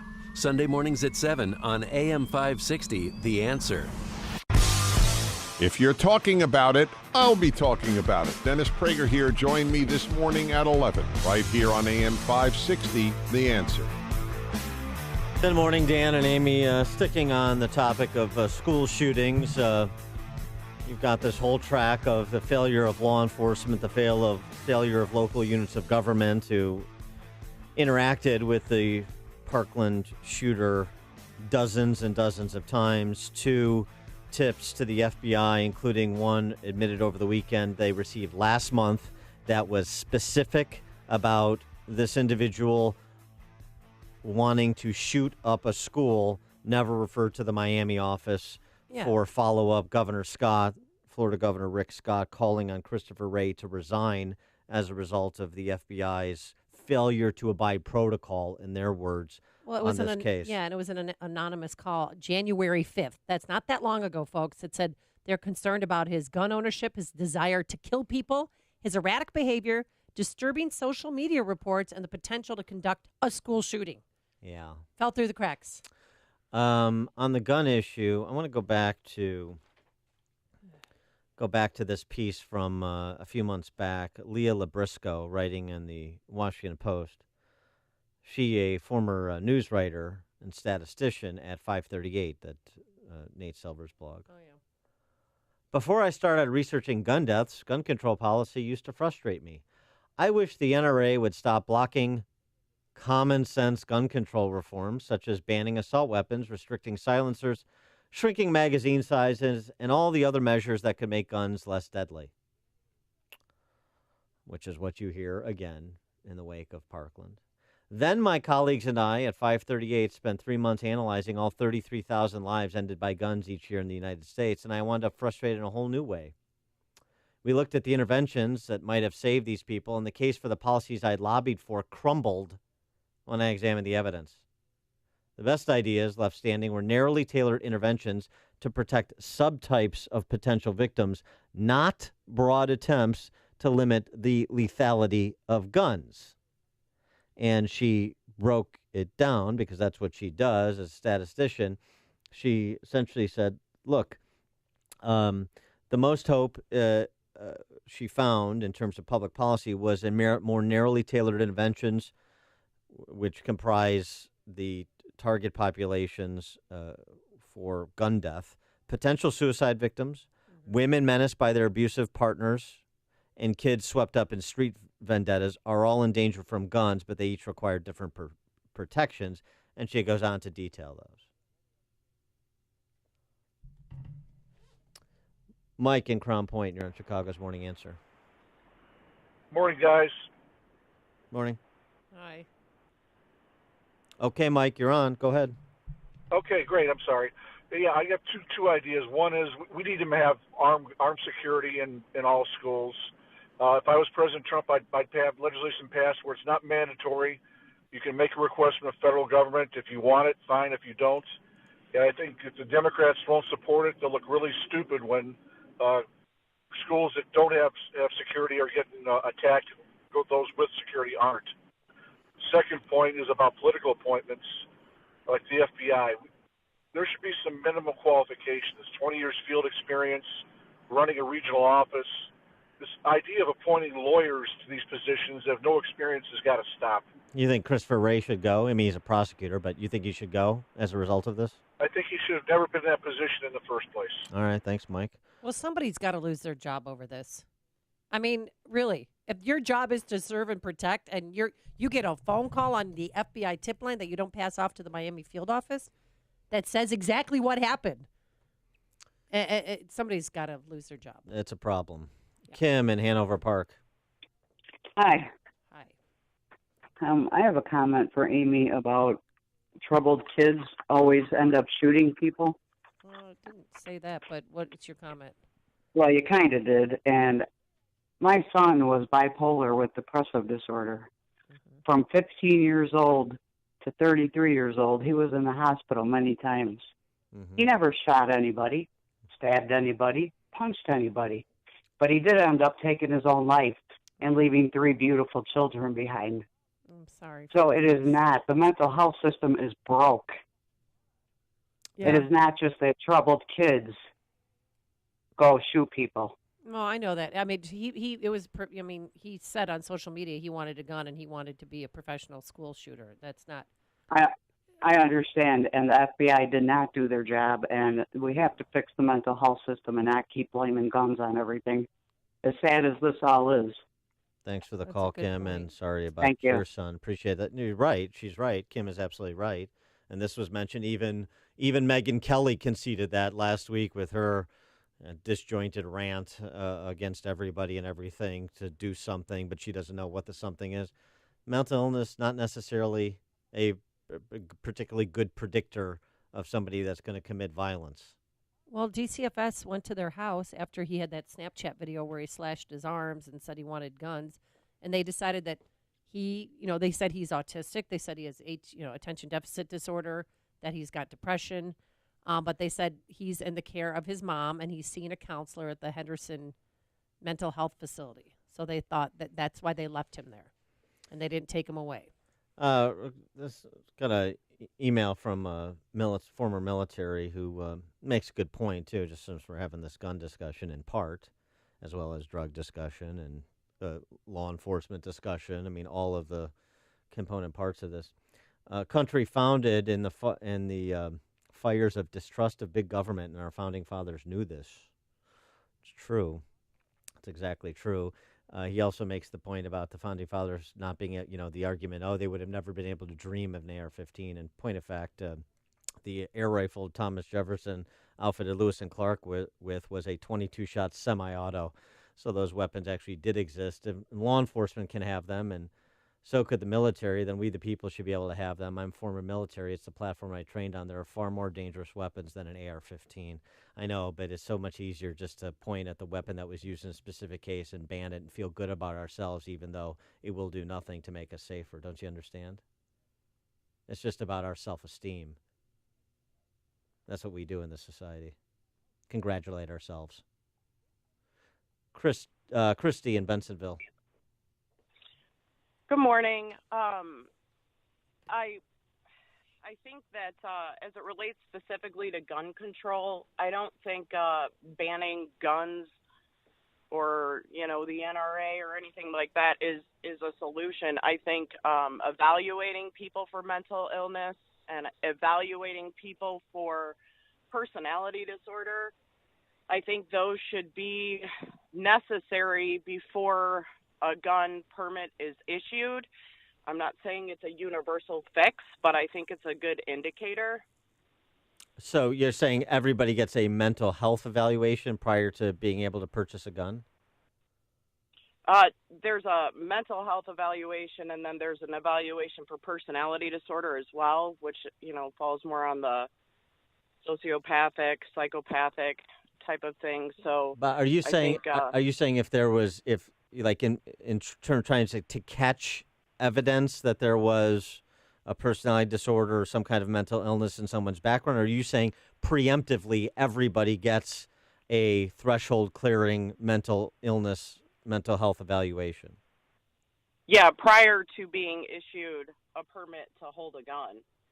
Okay, all right. Thanks for the call, Christy. What about that? Everybody, regardless of any history of mental illness, everybody has to take and pass some kind of standardized mental health check before they can get a FOID card, before they can, in states like Illinois that require one, before they can purchase a gun, before they can get a carry permit, even if you've got no history of mental issues in your background. I'd be for it. Well, you're for everything. I'm for it. Well, I don't pass the test, I don't get the gun. I'm all right with that. Phil in Itasca. Good morning, guys. Maybe I'm just old, but I don't remember backpacks in school. Whatever happened to impress the girls by carrying their books? Can we get rid of the backpacks? And just also go back, I remember being in school in the 80s, okay. And we had a security guard who had a gun in the parking lot. He was an off-duty, I believe he was the Cook County Sheriff at the time. And parents went nuts that there was someone in the building with a gun. Now we want a cop in every school with a gun. Boy, times change, and let's try and remember the times were. All right, Phil. This is we'll get to it, but the parents that are the people that took in the gunman, it's unbelievable. What they thought, he had 14 weapons, and they locked him up in a safe in his room, including the AR-15 that was used, and they thought that they were the only ones with a key. I'm not buying their story. Tony in St. Charles. Yes, good morning. Thanks for taking my phone call. I enjoy your show. Thank you. You know, I did a little research on the AR-15 over the weekend, and I discovered that the AR-15 was founded or invented, I should say, in 1959 and made available to the general public in 1963. So everyone makes it sound like this is some new invention, but it's been around for almost 60 years. Yeah, no question. Yeah, that's true. Thanks for the call, Tony. And if we ban it, then everything will be sunshine and light, according to some. Zach in Downers Grove. Yeah, I'm a gun guy, but I'm more so a liberty guy. I don't think that you need to take anything away from people, but I do believe that you need to go through some type of licensing to get these AR-15s. You have to get one for a CCW, and I believe that, going that route is really going to be able to identify people that maybe shouldn't have it, at least slow it down. And I'm still for raising the purchasing age to 21. I mean, have you hung out with some 18-year-olds lately? Because I don't want them driving, let alone being able to purchase an AR-15. And if you have to be 21 to purchase a handgun, why not be 21 to purchase a semi-automatic weapon? Yeah, because this is about preventing school shootings, right? It's just having immature people with weapons. I don't like it. But are we trying? I don't think you're a man enough at 18 to own a weapon. But you're man enough to serve and die for our country. Well, that's the thing. So back to Serbia, if their purchasing age is 21, but if you serve in the army and you're 18 or 19, they'll let you purchase a weapon. Uh-huh. So if you serve in the army, then we can let you purchase a weapon. Right. But if you don't, no. You have to be 21. It's just arbitrary, right? Just pick an age. 21. Okay. Every 21-year-old's the same. No. Maybe we should up it to 30. Sure. Or 26 once 50? You get off your parents' health insurance. How about 70? Why not? I mean, we're just going to throw out numbers. I mean, that's what Ross Dovet did, and he got a comment in the New York Times. Make it 30 to buy an AR-15. Of course, the fact that the median age of mass shooters over the last 50 years is 33 doesn't matter because we just want to feel good about ourselves. Here's some breaking news. According to CNN, President Trump supports improved gun background checks. Okay. Jim in Waukegan. Hey, the thing of it is that 90 or better % of these shooters and suicidal people, kids and adults, have been on the psychotropic drugs, the antidepressant drugs. Mm-hmm. It's the drugs. The drugs is a big part of this. And that's the difference between the 60s and today. It's the drugs. And if you go back and even look at the first shooter, the Texas Tower shooter, he was on these drugs also. So there's history on the drug problem. Thanks, Jim. And it's news, opinion, insight. This is Chicago's Morning Answer on AM 560. The Answer. Policies issued by American General Life Insurance Company, Houston, Texas. Not available in all states. For details, visit AIGdirect.com. If you're young and healthy, you don't need life insurance, right? Yeah, that's what I used to think, too. Until my brother died at 38. Joe left his wife with 2 kids, a mortgage, and a stack of bills she couldn't pay. Mary had to sell the house and move everybody into this tiny 2-bedroom apartment just to make ends meet. I never want to do that to my wife, so I got life insurance. I called AIG Direct and was really surprised how affordable it is. Just $14 a month for $250,000 of term life coverage. Listen, if you have a family, you should seriously think about getting life insurance. You'll feel a lot better having it, trust me. Call AIG Direct for a free, no-obligation quote. The call takes less than 5 minutes, and you could save up to 70%. Call now, 1-800-600-5451. That's 1-800-600-5451. 1-800-600-5451. Don't forget that you can watch Chicago's Morning Answer on the Income Store live video stream every morning at 560theanswer.com. This is Dan Proft with 60 Seconds of Sanity for Upstream-Ideas.com. North Korea heads for diplomacy gold medal at Olympics, was the Reuters headline. Kim Jong-un's sister is stealing the show at the Olympics, CNN reported breathlessly. This is the same D.C. press corps that comes apart at the seams in response to the slightest of provocative tweets or bellicose rhetoric from Trump. Could the press be even more attentive attention star than the president? Or is the glowing review of North Korea's chief propagandist just professional courtesy from our chief propagandists? The only other option is that our big government press corps is genuine in their appreciation. It wouldn't be the D.C. press corps' first dalliance with the dictator. The New York Times didn't believe Hitler was sincere in his anti-Semitism. They spent the run-up to the Third Reich profiling Hitler as a Bavarian gentleman who enjoyed strolls with his 3 sheepdogs along majestic mountain trails. The New Republic was similarly enthralled with the Bolshevik Revolution that brought Stalin to power, remarking upon Stalin's energy and positiveness. When both Trump and the D.C. press corps were recently given the opportunity to honor someone on the international stage, Trump chose Otto Warmbier, the D.C. press corps chose the regime that murdered him. Instructive. Shoot Point Blank is Chicago's leading shooting range and firearms store, featuring 20 climate-controlled shooting lanes, complete retail store, and firearm education classes for all experience levels. Whether you're a new or expert shooter, now you can experience the Shoot Point Blank difference and see for yourself why so many people are talking about Shoot Point Blank. I can tell you, I was impressed as soon as I walked through the door. The employees were really helpful, very patient, and knowledgeable, too. My wife and I had a wonderful experience. We felt very comfortable and informed. Brett was very friendly and respectful, and he answered all my questions. Because I'm new to pistols, I'm grateful he was patient and helped me decide what to buy for my new firearm. For a huge selection of new and used firearms, ammo, and state-of-the-art indoor shooting range, visit them in Hodgkins, Mokina, Naperville, or Merrillville. Or check out shootpointblank.com. Experience the difference. Shoot Point Blank. Balance of Nature's fruits and veggies. I was always just sort of feeling tired. And so I said, maybe this will just help in overall vitality. But in the past couple of years that I've been taking it, I find my energy has been great. I've been sleeping better. I don't get the cravings for junk food as often as I used to. I really attribute it to the product. It's so easy to use. Even if I want to take a capsule for my daughter and I just pull it apart to mix it in some juice or something, it's just something I'm very grateful to be able to incorporate. I really love the product. I think it's made such a difference. Generally feel better, generally have better energy and more stamina. Breathing is easier, walking is easier. You're not in pain anymore, all right? I could go on and on.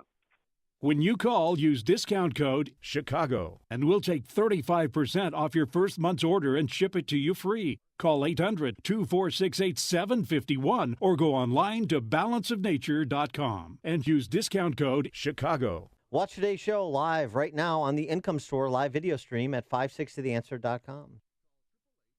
The following is a paid political announcement. I am not in charge. I'm trying to get to be in charge. I'm Jeannie Ives. I'm an economic liberty, pro-family West Point grad. I've spent the last 5 years battling Democrats, but I also took on Bruce Rauner when he betrayed conservative families. Rauner made Illinois a sanctuary state. I voted against it. Rauner used your money to bail out Chicago public school pensions. I voted against it because I honor who we are as conservatives. Rauner said he's not in charge.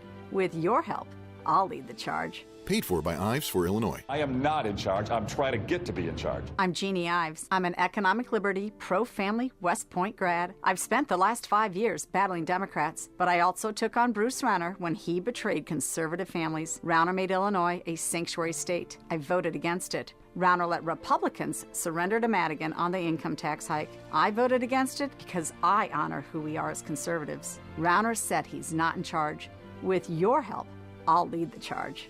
Paid for by Ives for Illinois. What interest rate would you rather pay on your credit card debt? 17% or less than 6% APR? The answer is obvious, Lightstream. Because with Lightstream, you may be able to consolidate credit card debt and dramatically cut your interest rate to as low as 5.49% APR with AutoPay. Plus, radio listeners get an additional rate discount. Just go to lightstream.com/news. With average interest rates on credit card debt at 17% APR, Lightstream could save you thousands in interest. And because Lightstream is a division of SunTrust Bank, one of the nation's largest and strongest financial institutions, you can have complete peace of mind. The application takes just minutes, and there are no fees and no pressure. Just lower rates, one low fixed monthly payment, and huge savings. So if you have good to excellent credit, apply today and get a special interest rate discount when you go to lightstream.com/news. That's lightstream.com/news. Lightstream.com/news. Subject to credit approval. Rates include 0.5% autopay discount available only when you select autopay prior to loan funding. Terms and conditions apply and offers are subject to change without notice. Visit lightstream.com for important information about limits on Lightstream loans. Signature Bank is Chicago's fastest growing independently owned business bank. It's a bank where relationships still matter. Signature Bank knows your name and your story. I'm Dan Proft, and I know this because Signature Bank is my business bank. I'm Amanda Zanger, owner of Black Industrial and Safety Supply in Hammond, Indiana, and a business customer of Signature Bank. Prior to owning my own business, I worked for a major financial institution. So when it came time to finance the acquisition of Black, I approached a big bank, only to receive a solid no. That's when Signature Bank stepped in. With Signature Bank, the process was different. Signature provided creative financing options that enabled me to purchase Black and continue to grow the business. Thanks to Signature Bank, Black Industrial is able to continue serving Fortune 500 industry fabricators and contractors with tools and safety supplies as we have since 1893. Signature Bank is looking for their next success story. To learn more about turning your business vision into reality, visit signaturebank.bank. Signature Bank, helping local businesses succeed. Member FDIC, Equal Housing Lender. What's happening? What does it mean? Why is it important? We've got the answer. AM 560, The Answer. WIND, Chicago. They didn't know they were living with a monster. I'm Dave Anthony, Fox News. He was very polite. James Sneed telling ABC's Good Morning America the day of the high school shooting spree last week. Nicholas Cruz. He seemed normal.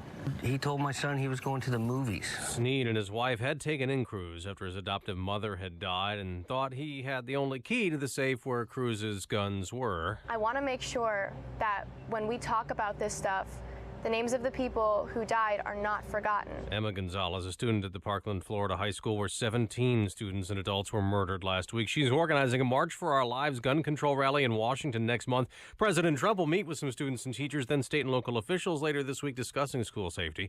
The president was busy tweeting over the weekend about Russian meddling after Friday's indictment of 13 Russians accused of infiltrating in our politics before the 2016 election. Fox's John Decker live at the White House. The president tweeting if it was the goal of Russia to create discord, disruption, and chaos within the U.S., then with all of the committee hearings, investigations, and party hatred, they have succeeded beyond their wildest dreams. And this morning, Deputy White House spokesman Raj Shah said the U.S. relationship with Russia is complicated. We have to work with Russia in some areas. They are an adversary and a foe in some places. They can be an ally in other places. It's up to the Russians whether they want a constructive relationship with the United States or an adversarial one. In a series of tweets, the president attacked the FBI and former President Obama, but he did not criticize Russia over its attempts to undermine the 2016 election. Dave? John ISIS took credit today for an attack in Russia outside a church where a gunman shot people leaving a service, killing 5, wounding 4. ISIS also pulled off an ambush in Iraq. Militants disguised as army troops set up a fake checkpoint, then attacked a group of Shiite-led paramilitary fighters, killing at least 27 of them 2 months after Iraq declared victory over ISIS. Fox News, fair and balanced. Cloudy skies, 40 degrees, a bit of morning fog out there as rain and fog and maybe a thunderstorm combine to hit Chicagoland later today and tonight. A flood watch goes into effect at 6 p.m. There are spots, especially in northwest Indiana, that could see up to 4 inches of rain. That combines with the massive snow melt in the region, according to the National Weather Service, should be bracing for a bit of trouble. Rideshare passenger is dead following a drive-by shooting on Chicago's South Side. Police say the man was sitting in an Uber car early this morning when someone in another vehicle shot him near 74th and South Stony Island. A man is in serious condition following a fire at a condo at the former John Hancock Center. Authorities say the blaze broke out early yesterday on the 52nd floor of that building near Michigan and Delaware. The victim remains at Northwestern Memorial Hospital in critical condition. 2016 failed presidential candidate Bernie Sanders will be in Chicago this week.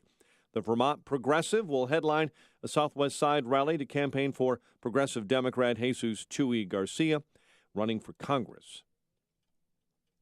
A cryptocurrency case is making its way through Chicago federal courtrooms. The U.S. Attorney's Office says the first criminal prosecution involving virtual currencies in the region is taking place.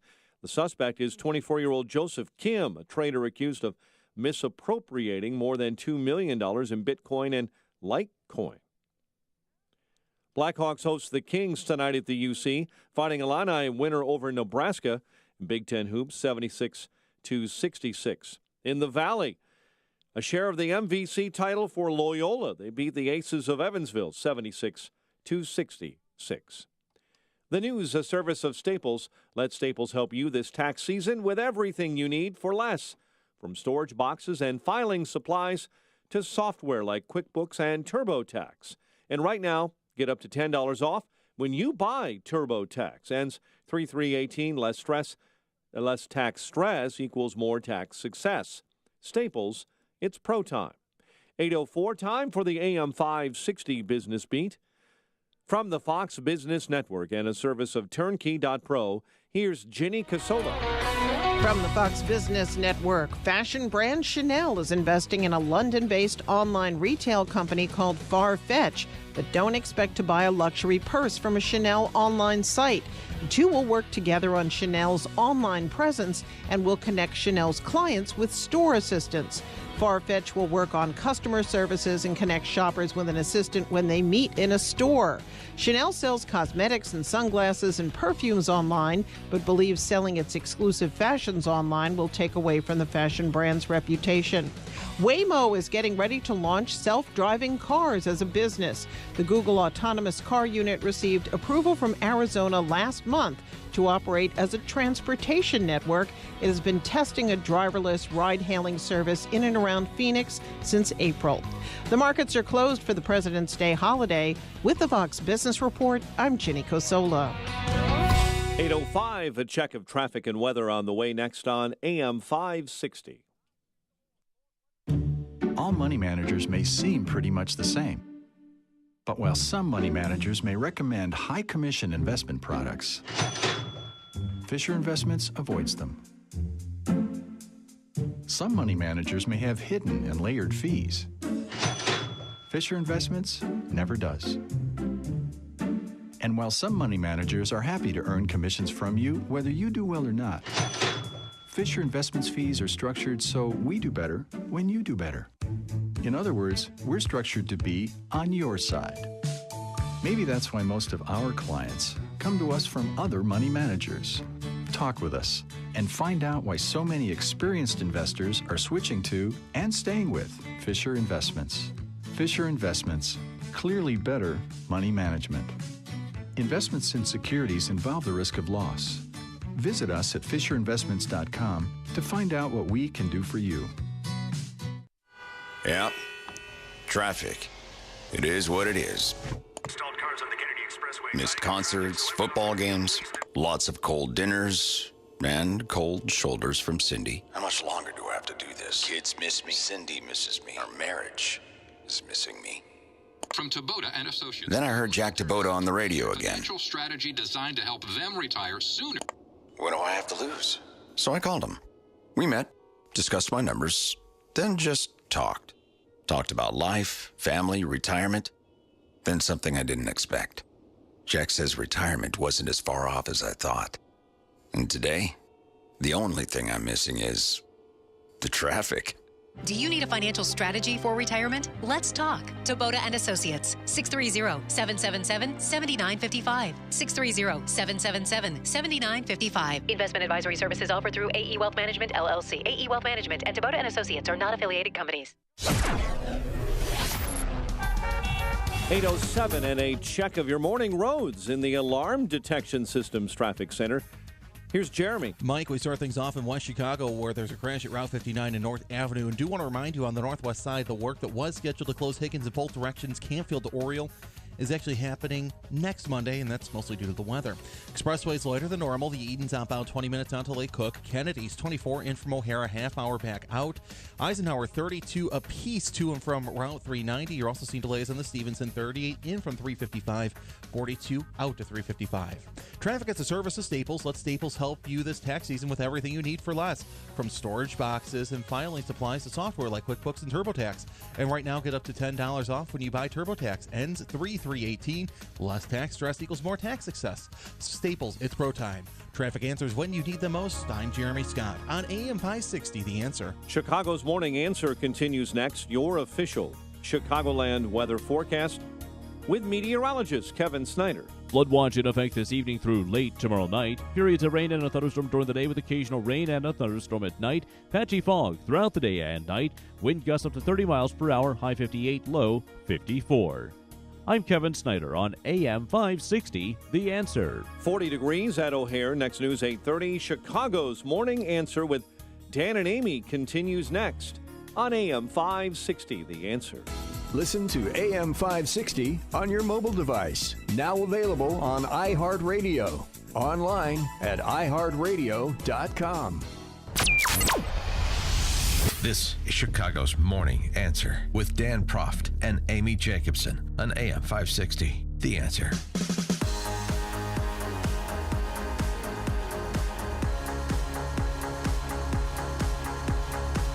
Top of the morning, Dan and Amy. So the family that the Parkland school shooter was staying with appeared on Good Morning America this morning. Yeah. And they paint a very different picture of the school shooter than a lot of other people did, including those that tipped off the FBI. Well, they're called Kimberly and they're the Sneed family, and their son, who goes to that high school, was senior there, wasn't shot, but was friends with Cruz. So they took him in after his mother died. They said he followed the rules, and they enrolled him in an alternative high school so that he could get his GED. They got him a job at the Dollar Tree. And on Valentine's Day, apparently he didn't want to go to school. The thing that was maybe different was that he didn't go to school. He usually drives him to school with him in the morning. He didn't go that particular morning, which sometimes happens. And he said he didn't go to school on Valentine's Day. Mm-hmm. Okay. They said that he was texting their son up until like about 10 minutes before the shooting. I tried to reserve myself. I said, really, Nick? And he was friends with your son. Yes, sir. How's your son holding up? He's angry. He's angry. He's betrayed. He's he's upset. Furious. He was at that school too, and he had friends at that school. And he was at school that day, James. And I know Nicholas texted your son. Yes, sir. What were those texts like? He told my son he was going to the movies, and he said he had something to tell him. And my son pressed him, what is it? What is it? He goes, nothing bad, bro. And he goes, and that was it. And then he said he was going to the movies. And then the last text my son got was, yo. And that was it. And that was about 2:18, I believe. Do you have any idea why you think he texted your son? No idea. No. Yeah, the question, though, for them is, what did they know about the shooter's mental health state, background? Apparently, they didn't know about his social media postings. Well, that's what they told Good Morning. Well, there seems like he deteriorated after his adopted mom's death late last year, and so it would be interesting to get more detail on what they saw in terms of his behavior, whether or not they were paying attention to social media, which they probably should have been. Clearly, in retrospect, they should have been, but just as a general rule, I mean, you pay attention to your boy's social media, right? Oh, yeah. Right. Oh, I mean, but they suggest that they didn't see anything that was concerning to them. They weren't aware. They knew that he had some mental health issues. They were not aware of his social media. They said that they locked his guns in a safe. Then they thought they were the only ones with a key. And also, you know what would also be interesting, since he was working at the dollar store, it'd be interesting to hear from his employer. No, he spoke. I listened to that interview, and he said nothing. He was very shocked. He said, I had no idea that he showed up for work all the time, on time, did his job diligently, and then left. And his boss said he did not see that coming and was shocked to learn that it was him. Well, I mean, let's not forget, his mental health challenges notwithstanding, this is somebody who planned and orchestrated that atrocity. And then put down his weapon and blended in with the students to escape. I mean, that's part of the planning. Part of the plan, yeah. To get perspective on this, the last time I saw this gentleman, actually, he was living out in Kane County Way. He's involved in Republican Party politics out here, but his job took him to successes outside of Illinois, something I hope to say one day. And that includes a stop at Newtown, Connecticut, where he was a school board member when that horrific shooting at Sandy Hook happened. He is Cody McCubb, and he joins us now. Cody, good to catch up with you again. Thanks for joining us. Hey, nice talking to you. It's been a long time. It has been, and you reached out to me. I knew you. I kind of had lost track of you, and I didn't know that you had been on the school board during the massacre in Newtown. Tell us what that was like, what you learned from having to go through that horrific situation that may be applicable to what people similarly situated to you in Parkland, Florida are going through. Wow. Yeah, it's like it's there's no way to describe what these people are going through. I mean, basically, they're having a massive amount of people coming just descending on their town right now. I mean, going all the way from the media to just, individuals who just want to be there, and they're having to deal with all this, and it just becomes a circus. And we found out when we were in Newtown, basically, no offense, I know you're part of the media, but I mean, it becomes a real big problem because they start trying to get into every crevice and every little area within the town. I mean, there was one time that, just as an example, when we were having counseling sessions with teachers who had been in the school because the federal government was actually nice enough to bring us some psychologists that have training in these kind of post-traumatic syndrome types of situations. And we had, guys from the media just trying to beat down the door and trying to get in. I mean, but there's no way I can describe how, because you're just constantly being inundated. People are calling, offering just kind of ridiculous kind of solutions that somehow they think they know better. I could go on and on for weeks. I mean, it's literally the lottery that nobody wants to win. And your form of healing, wasn't it to tear down the school and build a whole completely new school? There's a lot to that. I mean, the school was, at the time we tore it down because it was very old. I mean, it was built back in the 60s and, early 60s. So it was really kind of a cost benefit analysis that we had to do. It's like, okay, we're going to have to do something about the area where this happened, or is it just going to be more effective just to tear down the school? Now, once they did that, the state actually put in a bunch of new rules demanding that certain schools had to be built in a certain way. So you had to have double, triple accesses into the front door where you can't get in bulletproof glass to even get through. Because remember, when Adam Lanza came in, all he did is just shoot through the glass and walk through. Mm-hmm. Because no amount of alarms or forewarning could have actually prevented this guy from doing what he was doing. I mean, and to think that somebody would do this to an elementary was unheard of. I mean, if I had to be the most, try to forewarn or look forward into an event like this, I would have thought, okay, the high school, that makes sense. That happened in Columbine. That becomes, that's something that you can make a logical conclusion to. But when something like this happened to the elementary, it was just completely just out of nowhere. No, it was right. It was unfathomable. I mean, the interestingly though, they've already talked about they're going to raise the area at that school in Parkland where the shooting happened. So they're moving quickly. And the same thing happened. Well, they wanted to do the same thing at NIU. Right. Yeah. But they that had to close hall for shooting. a few years, and then they reopened it. And so, I mean, I know it's reliving, it's going through that process, but. And you hear all these ideas, and obviously, as you said, you've got the media descending on you. And I remember parents in Newtown saying, please get out of here and leave us alone and leave us to cope with this. I distinctly remember that. So it's you refresh my recollection now.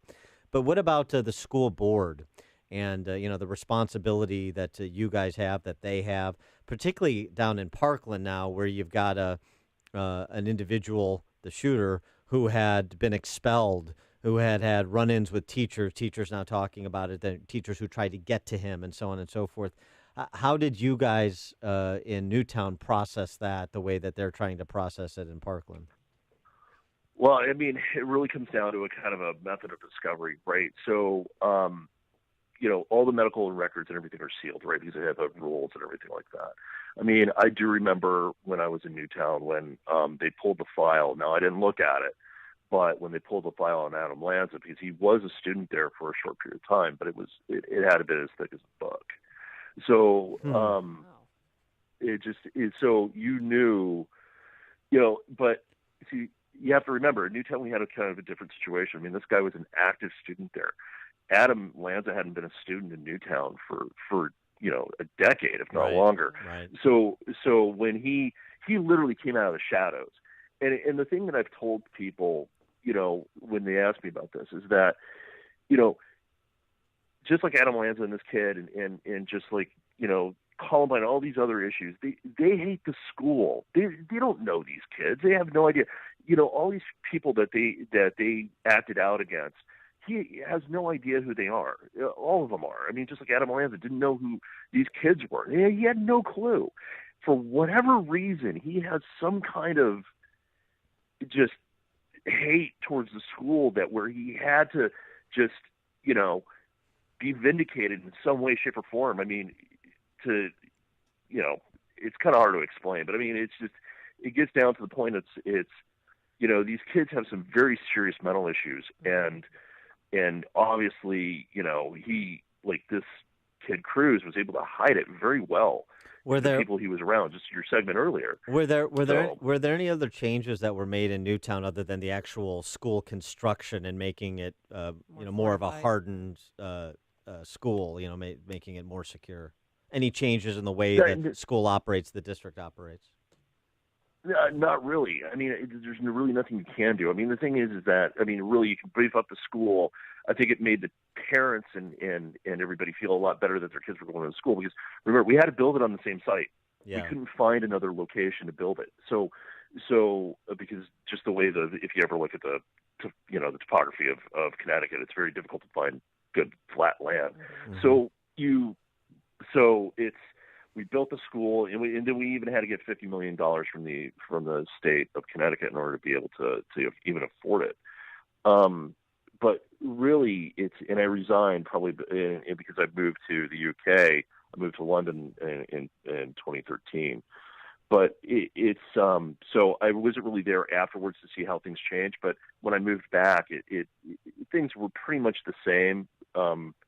But then, one point I would have to say, after all this ends, what comes is there's going to end up being a lot of infighting, right? So people who have certain ideas of how things should be, and people who are in kind of positions of decision making where, they have to take the reality of what can be done and what can't be done.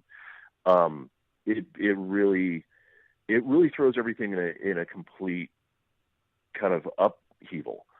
Because what you see is kind of a normal day-to-day kind of like activity, then, you're always referring back to that date. And we did that even at Newtown. I mean, it's always in the back of everybody's head. Did you? It'll take decades. Did you have a child in the school when that happened? The shooting happened? Yeah, not in Sandy Hook, but he was in first grade, but the next school over. Oh. And actually, if it's so close, I mean, if we had actually just moved a little bit further north of where we lived, my son would have been in those classrooms. And that's how close we came. So, and plus I was on the board and everything else, and having to deal with all that. Yeah. So. Yeah, Cody McCubbin, a former Newtown, Connecticut school board member, was there when that horrific shooting at Sandy Hook happened. Cody, good to catch up with you. Thanks so much for coming on and sharing your very difficult experience during your time in Connecticut. Thanks, Sam. I'll see you. Thanks. Yeah, and Cody joined us on our turnkey.pro answer line. The more you listen, the more you'll know. This is Chicago's Morning Answer. Morning Answer on AM 560. The Answer. Great day, but it's going to be warm. Rain is on the way. Some thunderstorms possible. A high of 58 degrees. Tomorrow, get a load of this. It's going to be breezy and mild rain, some thunderstorms, and a high of 63 degrees. And then on Wednesday, we get back to reality. But first, let's go into the, let's welcome to the program Jeremy Scott, who's filling in for Jim Telemonte. Good morning, Jeremy. Hey, good morning, Amy, and I am brought to you in the Alarm Detection Systems Traffic Center. That rain you mentioned also is going to cause a delay in road work on the northwest side. We're supposed to close Higgins between Canfield and Oriole. That will actually start next Monday. New crash in Fox Lake at US 12 and Satan also in West Chicago, still cleaning up this crash at the busy intersection of Route 59 and North Avenue. Eden's inbound, that's all right. Outbound's just cleared out as well. On the Kennedy, it's 24 from O'Hare O'Hare, 27 on your reverse trip, 32 in from Route 390 in the Eisenhower, same time heading back outbound. The Stevenson is 36 in from 355, 38 back out, and the Dan Ryan getting better, but 18 from 95th. Also, if you're on the Tri-State northbound heavy, 88 to the 290. Traffic answers when you need the most. I'm Jeremy Scott on AM 560, The Answer. Policies issued by American General Life Insurance Company, Houston, Texas. Not available in all states. For details, visit AIGdirect.com. If you're young and healthy, you don't need life insurance, right? Yeah, that's what I used to think too, until my brother died at 38. Joe left his wife with 2 kids, a mortgage, and a stack of bills she couldn't pay. Mary had to sell the house and move everybody into this tiny 2-bedroom apartment just to make ends meet. I never want to do that to my wife, so I got life insurance. I called AIG Direct and was really surprised how affordable it is. Just $14 a month for $250,000 of term life coverage. Listen, if you have a family, you should seriously think about getting life insurance. You'll feel a lot better having it, trust me. Call AIG Direct for a free, no-obligation quote. The call takes less than 5 minutes, and you could save up to 70%. Call now, 1-800-600-5451. That's 1-800-600-5451. 1-800-600-5451. Balance of Nature's fruits and veggies.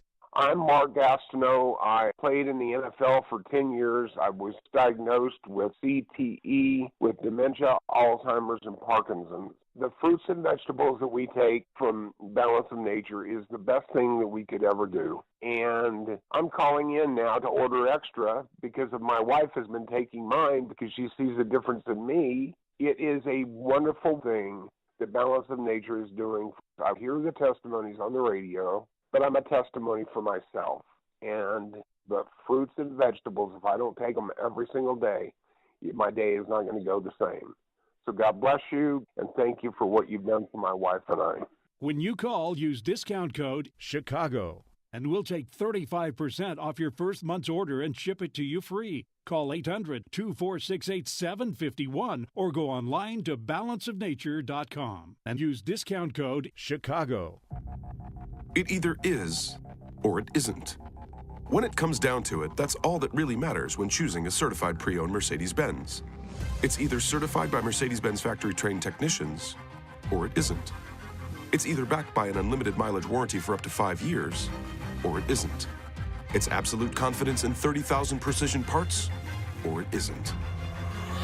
The Mercedes-Benz Certified Pre-Owned Sales event now through February 28th, only at your authorized Mercedes-Benz dealer. Come in today and take advantage of 2 years of complimentary prepaid maintenance and special financing offers available through Mercedes-Benz Financial Services. There are those who settle for nothing less. For them, the choice is simple. It's either up to Mercedes-Benz standards or it isn't.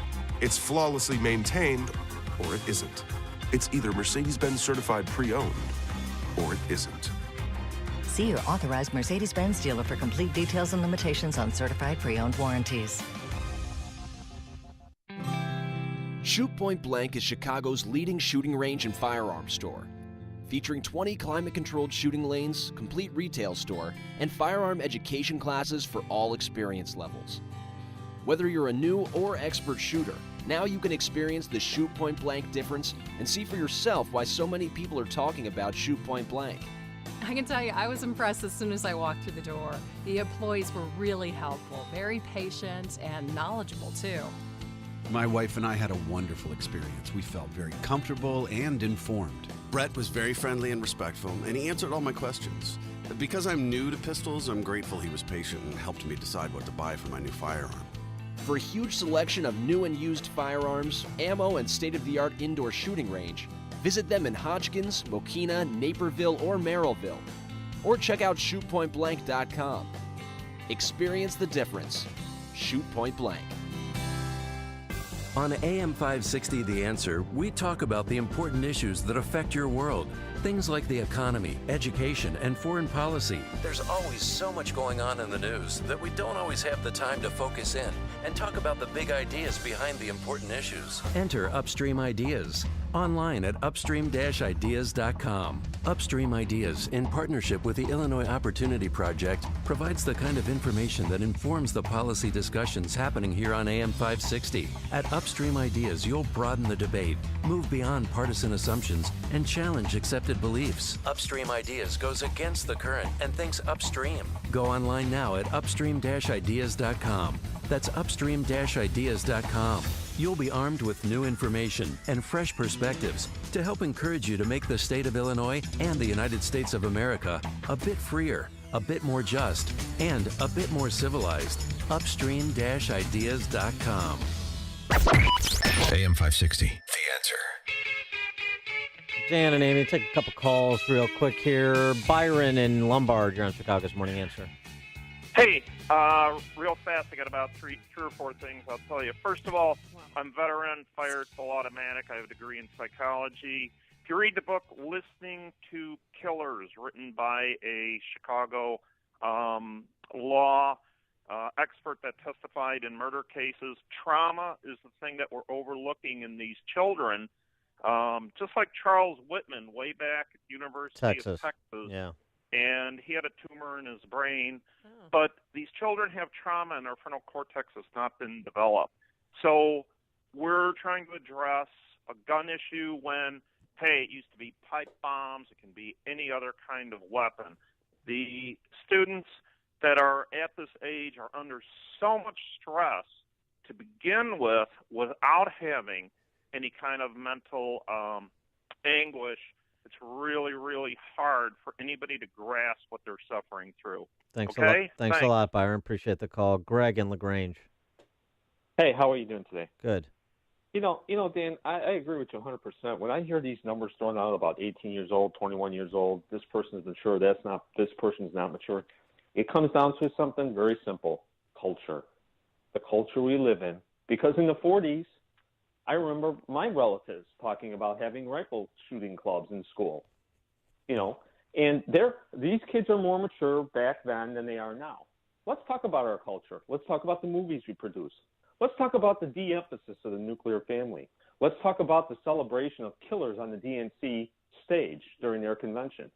Let's talk about assisted suicide, how everybody has a right to die under any circumstance. Because you know what? Sometimes life just isn't worth living, even if you're in a wheelchair. Thanks. Let's talk about the culture. Is that a discussion that people want to have? Thanks, Greg. Appreciate it. Coming up on Chicago's Morning Answer. We'll continue our discussion on this topic and also loop in the Russian indictments with Steve Cortez, Fox News contributor, at 8:38. But first, let's check in again with news from here at home and around the world. Here is Mike Scott. Amy and Dan, 40 degrees, cloudy skies, and some heavy weather expected to hit Chicagoland beginning tonight. Rain and thunderstorms and a flood watch goes into effect this evening. Survivors of last week's high school massacre in South Florida holding a march on Washington. They say they'll demand some gun control. 5 students say they'll hold the March for Our Lives demonstration on March 24th. A Florida state report shows that mental health professionals visited the accused gunman in last week's high school shooting back in 2016. A report obtained by NBC indicates that Henderson Behavioral Health was called out to Stoneman Douglas High in Parkland to check out Nicholas Cruz in 2016, then dismissed any problems. President Trump is scheduled to hold a listening session with victims of the mass shooting. The White House schedule shows the president will meet with victims Wednesday, but there's no word yet on where. Singer Fergie is getting harsh reviews for her rendition of the national anthem before last night's NBA All-Star game. Twitter filled with harsh critiques about the singer's version, some dubbing it disrespectful and maybe the worst rendition ever. Heavy rain is again expected to hit Chicagoland with that flood watch to go in effect at 6 p.m. tonight. Rideshare passenger is dead following a drive-by shooting on Chicago's South Side. No arrests have been made after the incident at 74th and South Stony Island. Chicago's new police and fire training academy in West Garfield Park will be named after fallen police commander Paul Bauer. Thousands attended his funeral Saturday at Nativity of Our Lord Church on the South Side. Chicago sports, Blackhawks host the Kings tonight at the UC. College hoops, Illinois ends a 4-game losing streak, beating Nebraska in Champaign. Elsewhere on college hoops, DePaul lost to Seton Hall. Our Northern Illinois Huskies rolled Western Michigan. In the Valley, Loyola wins a share of the MVC crown, beating the Purple Aces of Evansville 76-66. The news, a service of Staples. Let Staples help you this tax season with everything you need for less, from storage boxes and filing supplies to software like QuickBooks and TurboTax. And right now, get up to $10 off when you buy TurboTax. Ends 3/3/18. Less tax stress equals more tax success. Staples, it's pro time. 8:34, a check of traffic and weather on the way next on AM 560. Mike Gallagher wants the media to stop overreacting. We dropped 1,100 points. That's 4.6%. The 4.6% happens about 3 times a year. It had nothing to do with Donald Trump. It has to do with interest rates likely rising because the economy is doing so well. It has to do with a normal, inevitable course correction, but yet the media never wants to miss a chance to show him up. The Mike Gallagher Show, weekdays at 9, right before Dennis Prager at 11 on AM 560. The Answer. Watch today's show live right now on the Income Store live video stream at 560theanswer.com. Looking to add your talent to a dynamic company? United States Traffic Network seeks a motivated account executive to join the sales team. Send your resume to ustrafficnetwork.com/careers. Are you stuck in a bad home mortgage? Well, join the club that has about 10 million other American families. But I may be able to help you. My name is Lou Bridges. I'm an attorney with the law firm of Lou Bridges & Associates. We've been helping distressed homeowners like you for over 8 years now. Give us a call. We provide free consultations. I guarantee you it will not be a sales pitch. We will give you our honest legal analysis, counsel, recommendations, and advice regarding your options. We are experts in doing loan modifications successfully. We know the regs. We understand the process. Most importantly, we don't take no for an answer. We fight. We are prepared, and we win. We save houses. We make houses affordable. So if you want to keep your house affordable, contact us. Go to bridgeslaw.net or call 224-513-1231. That's 224-513-1231. Remember, people, never give up the land. Fight for truth and justice. You do that, I guarantee you'll never be alone in this country.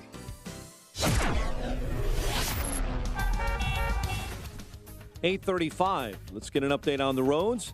In the Alarm Detection Systems Traffic Center, here's Jeremy. Mike, some good news is traffic volume's lighter than normal due to the holiday, but still crash clamp in West Chicago at Route 59 and North and in Fox Lake at US 12 and Satan. Edens is finally cleared out. The Kennedy inbound 24 from O'Hare, 14 in from Montrose. Hop of those express lanes, those are wide open.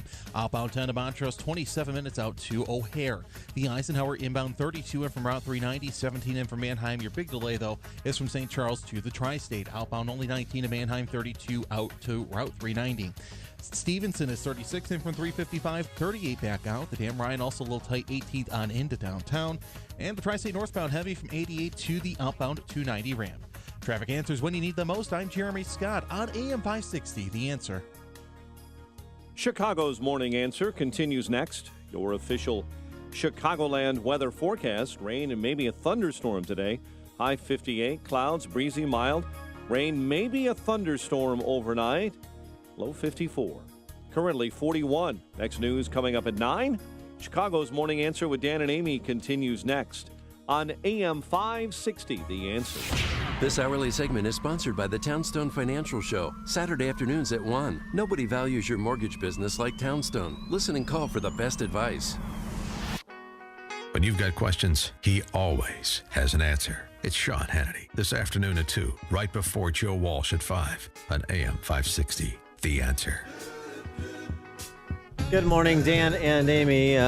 Switch gears and talk a little bit about these indictments that were announced on Friday. 13 Russians, 3 companies, this conspiracy that started back in 2014, according to Rod Rosenstein, who briefed the press, Deputy Attorney General. Long before President Trump was a candidate. It's remarkable, though. I don't exactly get David Remnick at the New Yorker and all the other leftists in the D.C. press corps crowing about these indictments like they somehow undermine the position that President Trump and his administration has taken. I mean, listen to Rosenstein detail what these individuals, these Russian agents, were attempting to do in terms of disrupting and dividing America. After the election, the defendants allegedly staged rallies to support the president-elect while simultaneously staging rallies to protest his election. For example, the defendants organized one rally to support the president-elect and another rally to oppose him, both in New York on the same day. And that's after the election. Before the election, they included, according to Politico's report on Friday, and the indictment, for that matter, aiding and abetting Bernie Sanders, Comrade Bernie, against Hillary in the primary. It was all about disruption and division. And to the extent Americans were involved, they were involved unwittingly, according to Rosenstein. Now, there is no allegation in this indictment that any American was a knowing participant in this illegal activity. There is no allegation in the indictment that the charged conduct altered the outcome of the 2016 election. So it didn't alter the outcome.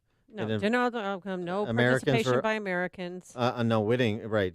Only participation unwittingly, and so they created hundreds of fake social media accounts to spread fake news. Right. If you're dumb enough to fall for it, it's like a phone scam. I mean. So how does this exactly advance the cause of Mueller's investigation, the collusion investigation? Where does this go with respect to Trump? Because don't forget, now you have to add in, to the extent, well, see, there's still the potential of obstruction of justice, Trump's firing of Comey. Well, you also have Comey and Rosenstein both say in testimony before Congress that the administration never attempted to disrupt the investigations that were ongoing at the time they testified. So I'm not exactly sure what you got here other than what we've always had, Russia trying to interfere, the last 100 years, interfere in our domestic affairs to our detriment, and to some extent doing so successfully because look how divided we are because, of course, the D.C. press corps took this up and ran with it. They're not interested in facts. They're interested in taking down Trump. But the more that is revealed, the more it exculpates Trump. So what do we got? For more on this topic, perhaps answer to my question, we're pleased to be joined again by our friend Steve Cortez, Fox News contributor, former Trump Hispanic Advisory Council head. Steve, thanks for joining us. Appreciate it. Good morning, Dan and Amy. Thanks for having me. So can you help me on this matter of these Russian indictments and what the implication is, other than the fact that we have Russia trying to meddle in our affairs, which should come as a surprise to no one? Right, exactly. And listen, I've said that on air for months, that I have no doubt that Russia, meddles in our affairs, as they have done since the Bolshevik Revolution, by the way. Yeah, right.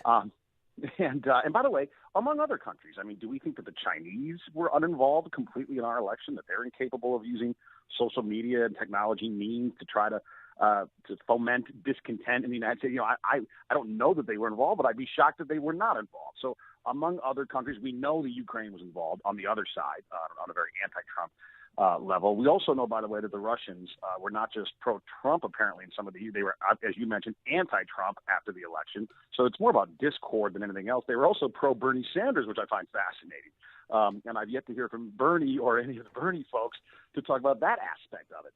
But let's also not the one actual fellow communist in this whole discussion. But I think, too, it's important to keep this in context. Let's not overstate this, okay? Did they have some limited success? Perhaps they did. Perhaps they switched a few minds.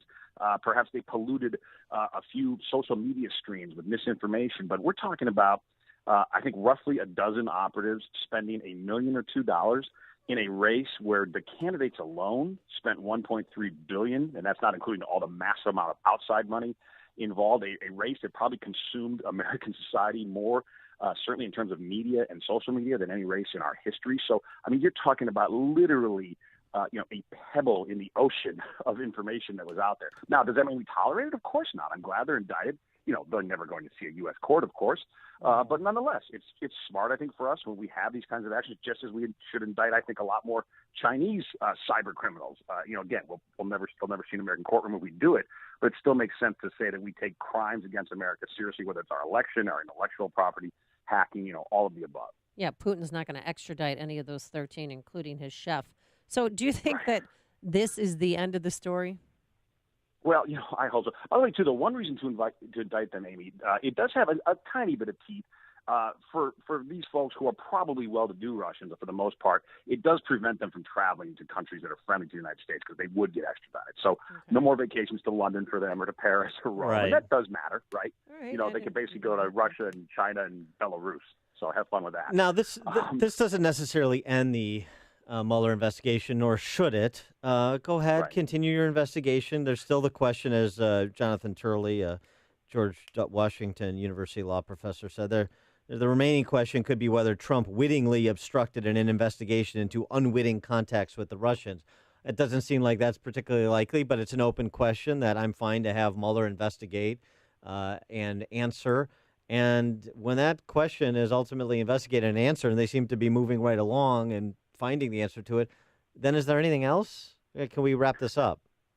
Well, you know, I sure hope so. I will tell you, I'm fine with it being investigated in theory. I'm not fine with Mueller being the one doing it, given the way he has conducted his investigation so far, particularly in terms of personnel. Strzok being by far the worst example, but not the only. He's assembled an incredibly biased team, at least based on their history, an incredibly biased team. He's investigating matters in which he himself was deeply involved as FBI director, close personal friend and confidant of James Comey, around whom really any obstruction case would have to be centered. So I think he's insanely conflicted, and he should not be in this position. And the fact that he is tells me that he himself has some problems. There's a corruption to his judgment. So I'm worried that what he's going to try to do is construct an obstruction case, a flimsy one. He'll concede that even if there were actual obstruction, you really can't indict a sitting president anyway. So I think he's going to issue a report that there is evidence of obstruction. He'll detail it. He'll say, but I can't indict him no matter what. And then he'll punt it and hope that, I hope I'm wrong on this, but he will hope then that the Democrats take Congress, take the House in the fall, and then use that as their first movement toward impeachment. I really fear that that's where this is going. That's where the Washington establishment wants to take this. They want to take a flimsy obstruction argument, which doesn't really hold water, which is not indictable, but they want to use it as a pretext for impeachment. All right, let's move on to Florida. Apparently, and the FBI admitted they dropped the ball. They didn't pass on information. Somebody calling about Cruz on January 5th saying that, he's a danger, that he's going to, they're just worried about his erratic behavior, disturbing social media, the potential to conduct a school shooting. And President Trump over the weekend on Saturday tweeted out, very sad that the FBI missed all of the many signals sent out by the Florida school shooter. This is not acceptable.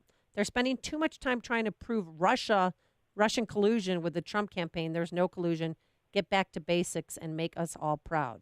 And that social media is outraged because they believe that Trump's blaming the Florida shooting massacre on the Russian investigation. What do you think? I will say, I think this tweet was ill-advised.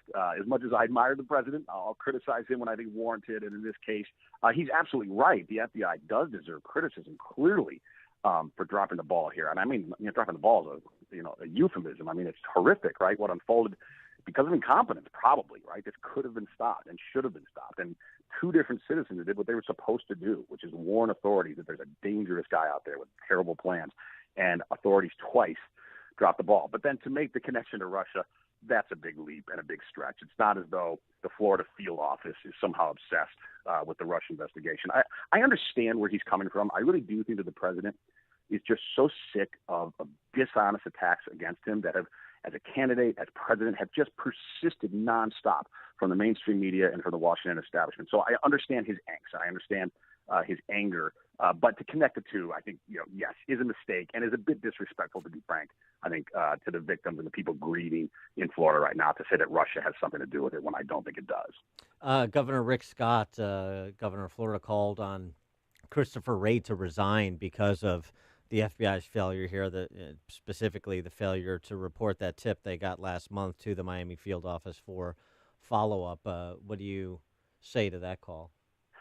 I think he should. And, the FBI, I think, unfortunately, is a group of thousands of really brave people doing dangerous stuff to protect us.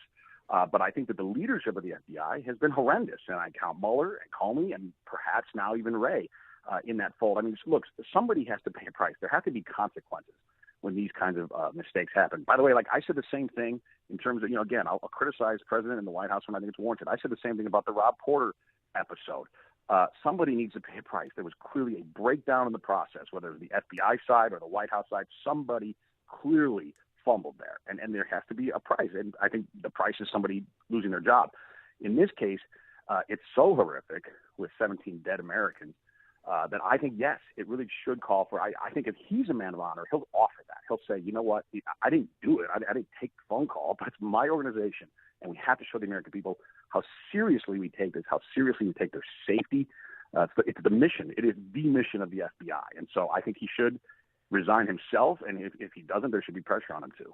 He is Steve Cortez, Fox News contributor, former Trump Hispanic Advisory Council head. Steve, thanks as always for joining us. Appreciate it.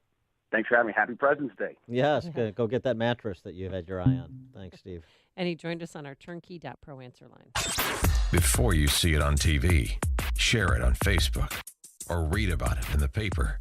Hear it here first. This is Chicago's Morning Answer on AM 560. The Answer.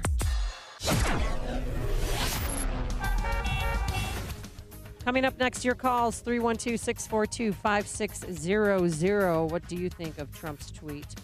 But first, here's your forecast. We're going to have rain. It's going to be a gray day, possible thunderstorms, but warm, a high of 58 degrees.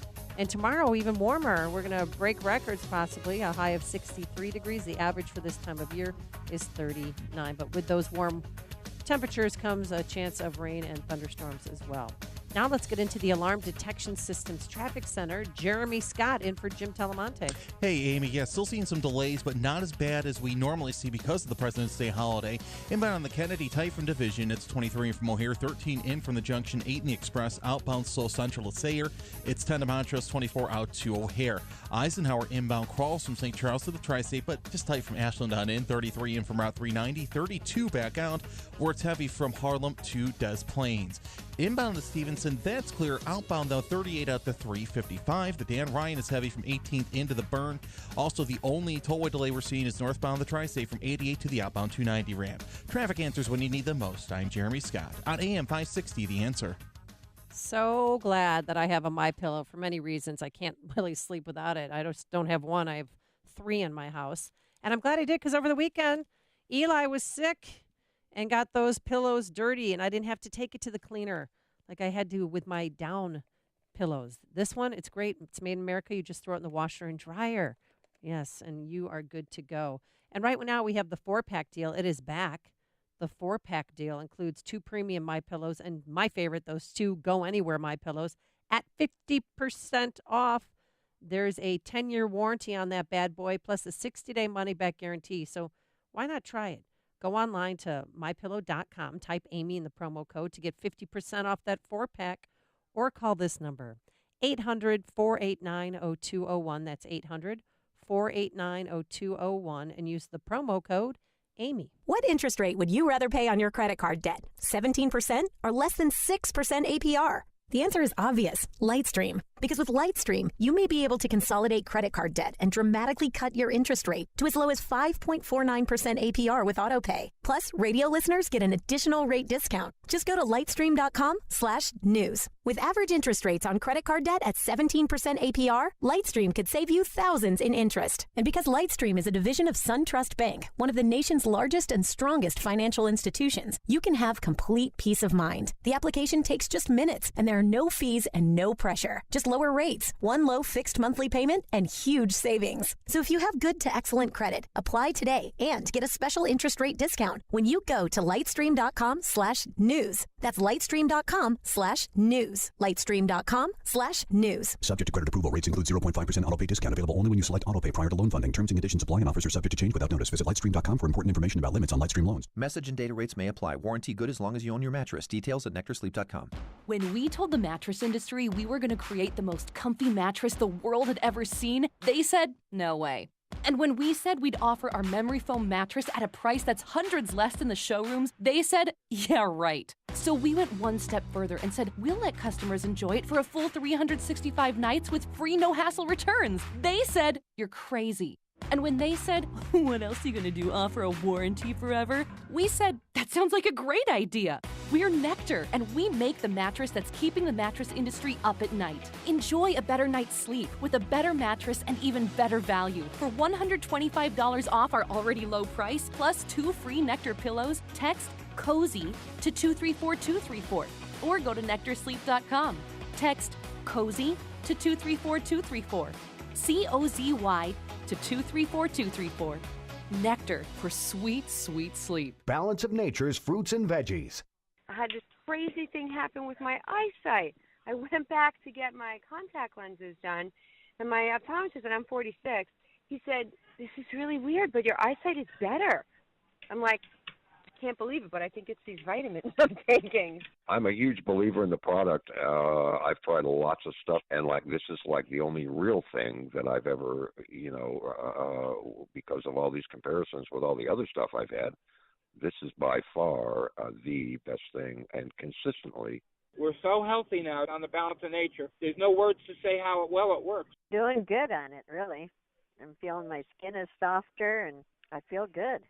When you call, use discount code CHICAGO, and we'll take 35% off your first month's order and ship it to you free. Call 800-246-8751 or go online to balanceofnature.com and use discount code CHICAGO. The following is a paid political announcement. I am not in charge. I'm trying to get to be in charge. I'm Jeannie Ives. I'm an economic liberty, pro-family West Point grad. I've spent the last 5 years battling Democrats, but I also took on Bruce Rauner when he betrayed conservative families. Rauner made Illinois a sanctuary state. I voted against it. Rauner used your money to bail out Chicago public school pensions. I voted against it because I honor who we are as conservatives. Rauner said he's not in charge.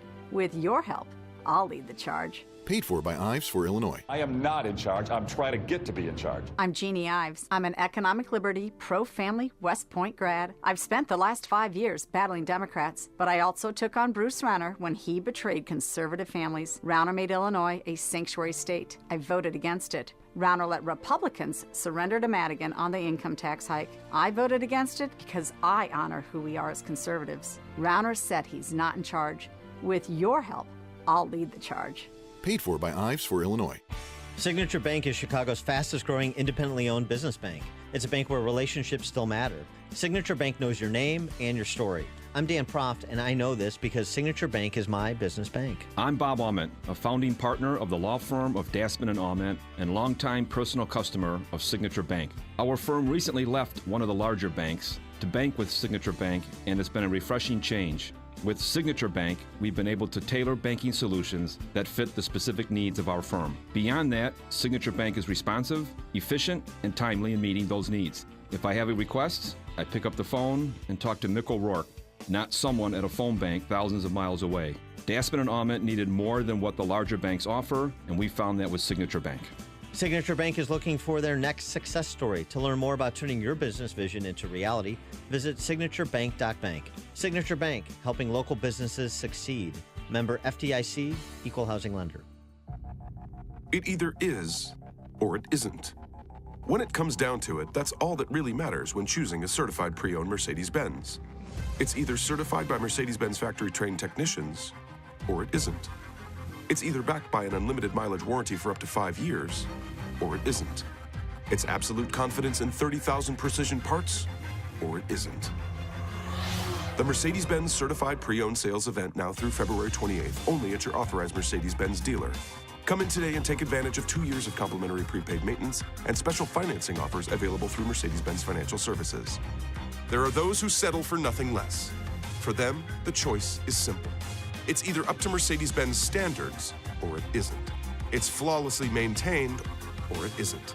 It's either Mercedes-Benz Certified Pre-Owned, or it isn't. See your authorized Mercedes-Benz dealer for complete details and limitations on certified pre-owned warranties. AM 560, The Answer. Dan and Amy, you know what? One of the most poignant moments from this weekend with the funeral for Commander Paul Bauer. I don't know if you saw this, but Commander Bauer's riderless horse at the cemetery on Saturday, and I have a friend of Bauer's, and she said it was really moving. The horse knew. The horse seemed to know that Bauer was gone. It was Is really, that the really that's interesting. the horse that he rode for yeah, years. yeah. So I just thought that was. I mean, there's a bunch Don't of make me cool cry. movements, but that was a cool movement. Cool moment. Excuse me. We'll take a quick call. Jim in Chicago. You're on Chicago's Morning Answer. Hey, how you doing? You know, that lady was speaking earlier about mental screening for people with guns. That would be a waste of time, and a lot of this gun control and a lot of this mental health screening they're talking about isn't facing the fact that you have people who will be coming through places who are gun-free zones trying to kill people.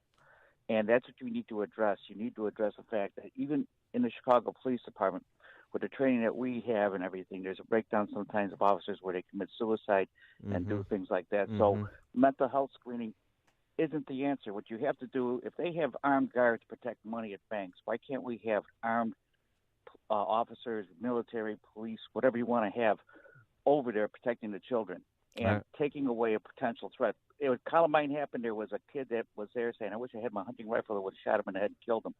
That kid was on this TV for one time, and they took him off because it doesn't lead to the media's frenzy of let's get rid of guns, get rid of guns. It's a fantasy, get rid of guns, and adequately treating people for mental health is not going to happen because sometimes people have breakdowns. All right. Thanks, Jim. We got to go, but I appreciate the call. Thanks for the perspective. And thank you so much for making us part of your morning. Thanks to Justin Kosick, Quinn McCarthy, and, of course, Keith Conrad. We're back here tomorrow morning at 5 a.m. Now let's go straight into the newsroom. Here's Mike Scott. Heavy rain is expected in the Chicagoland area and a possible flooding situation in northwest Indiana. Rideshare passenger killed in a Southside drive-by shooting.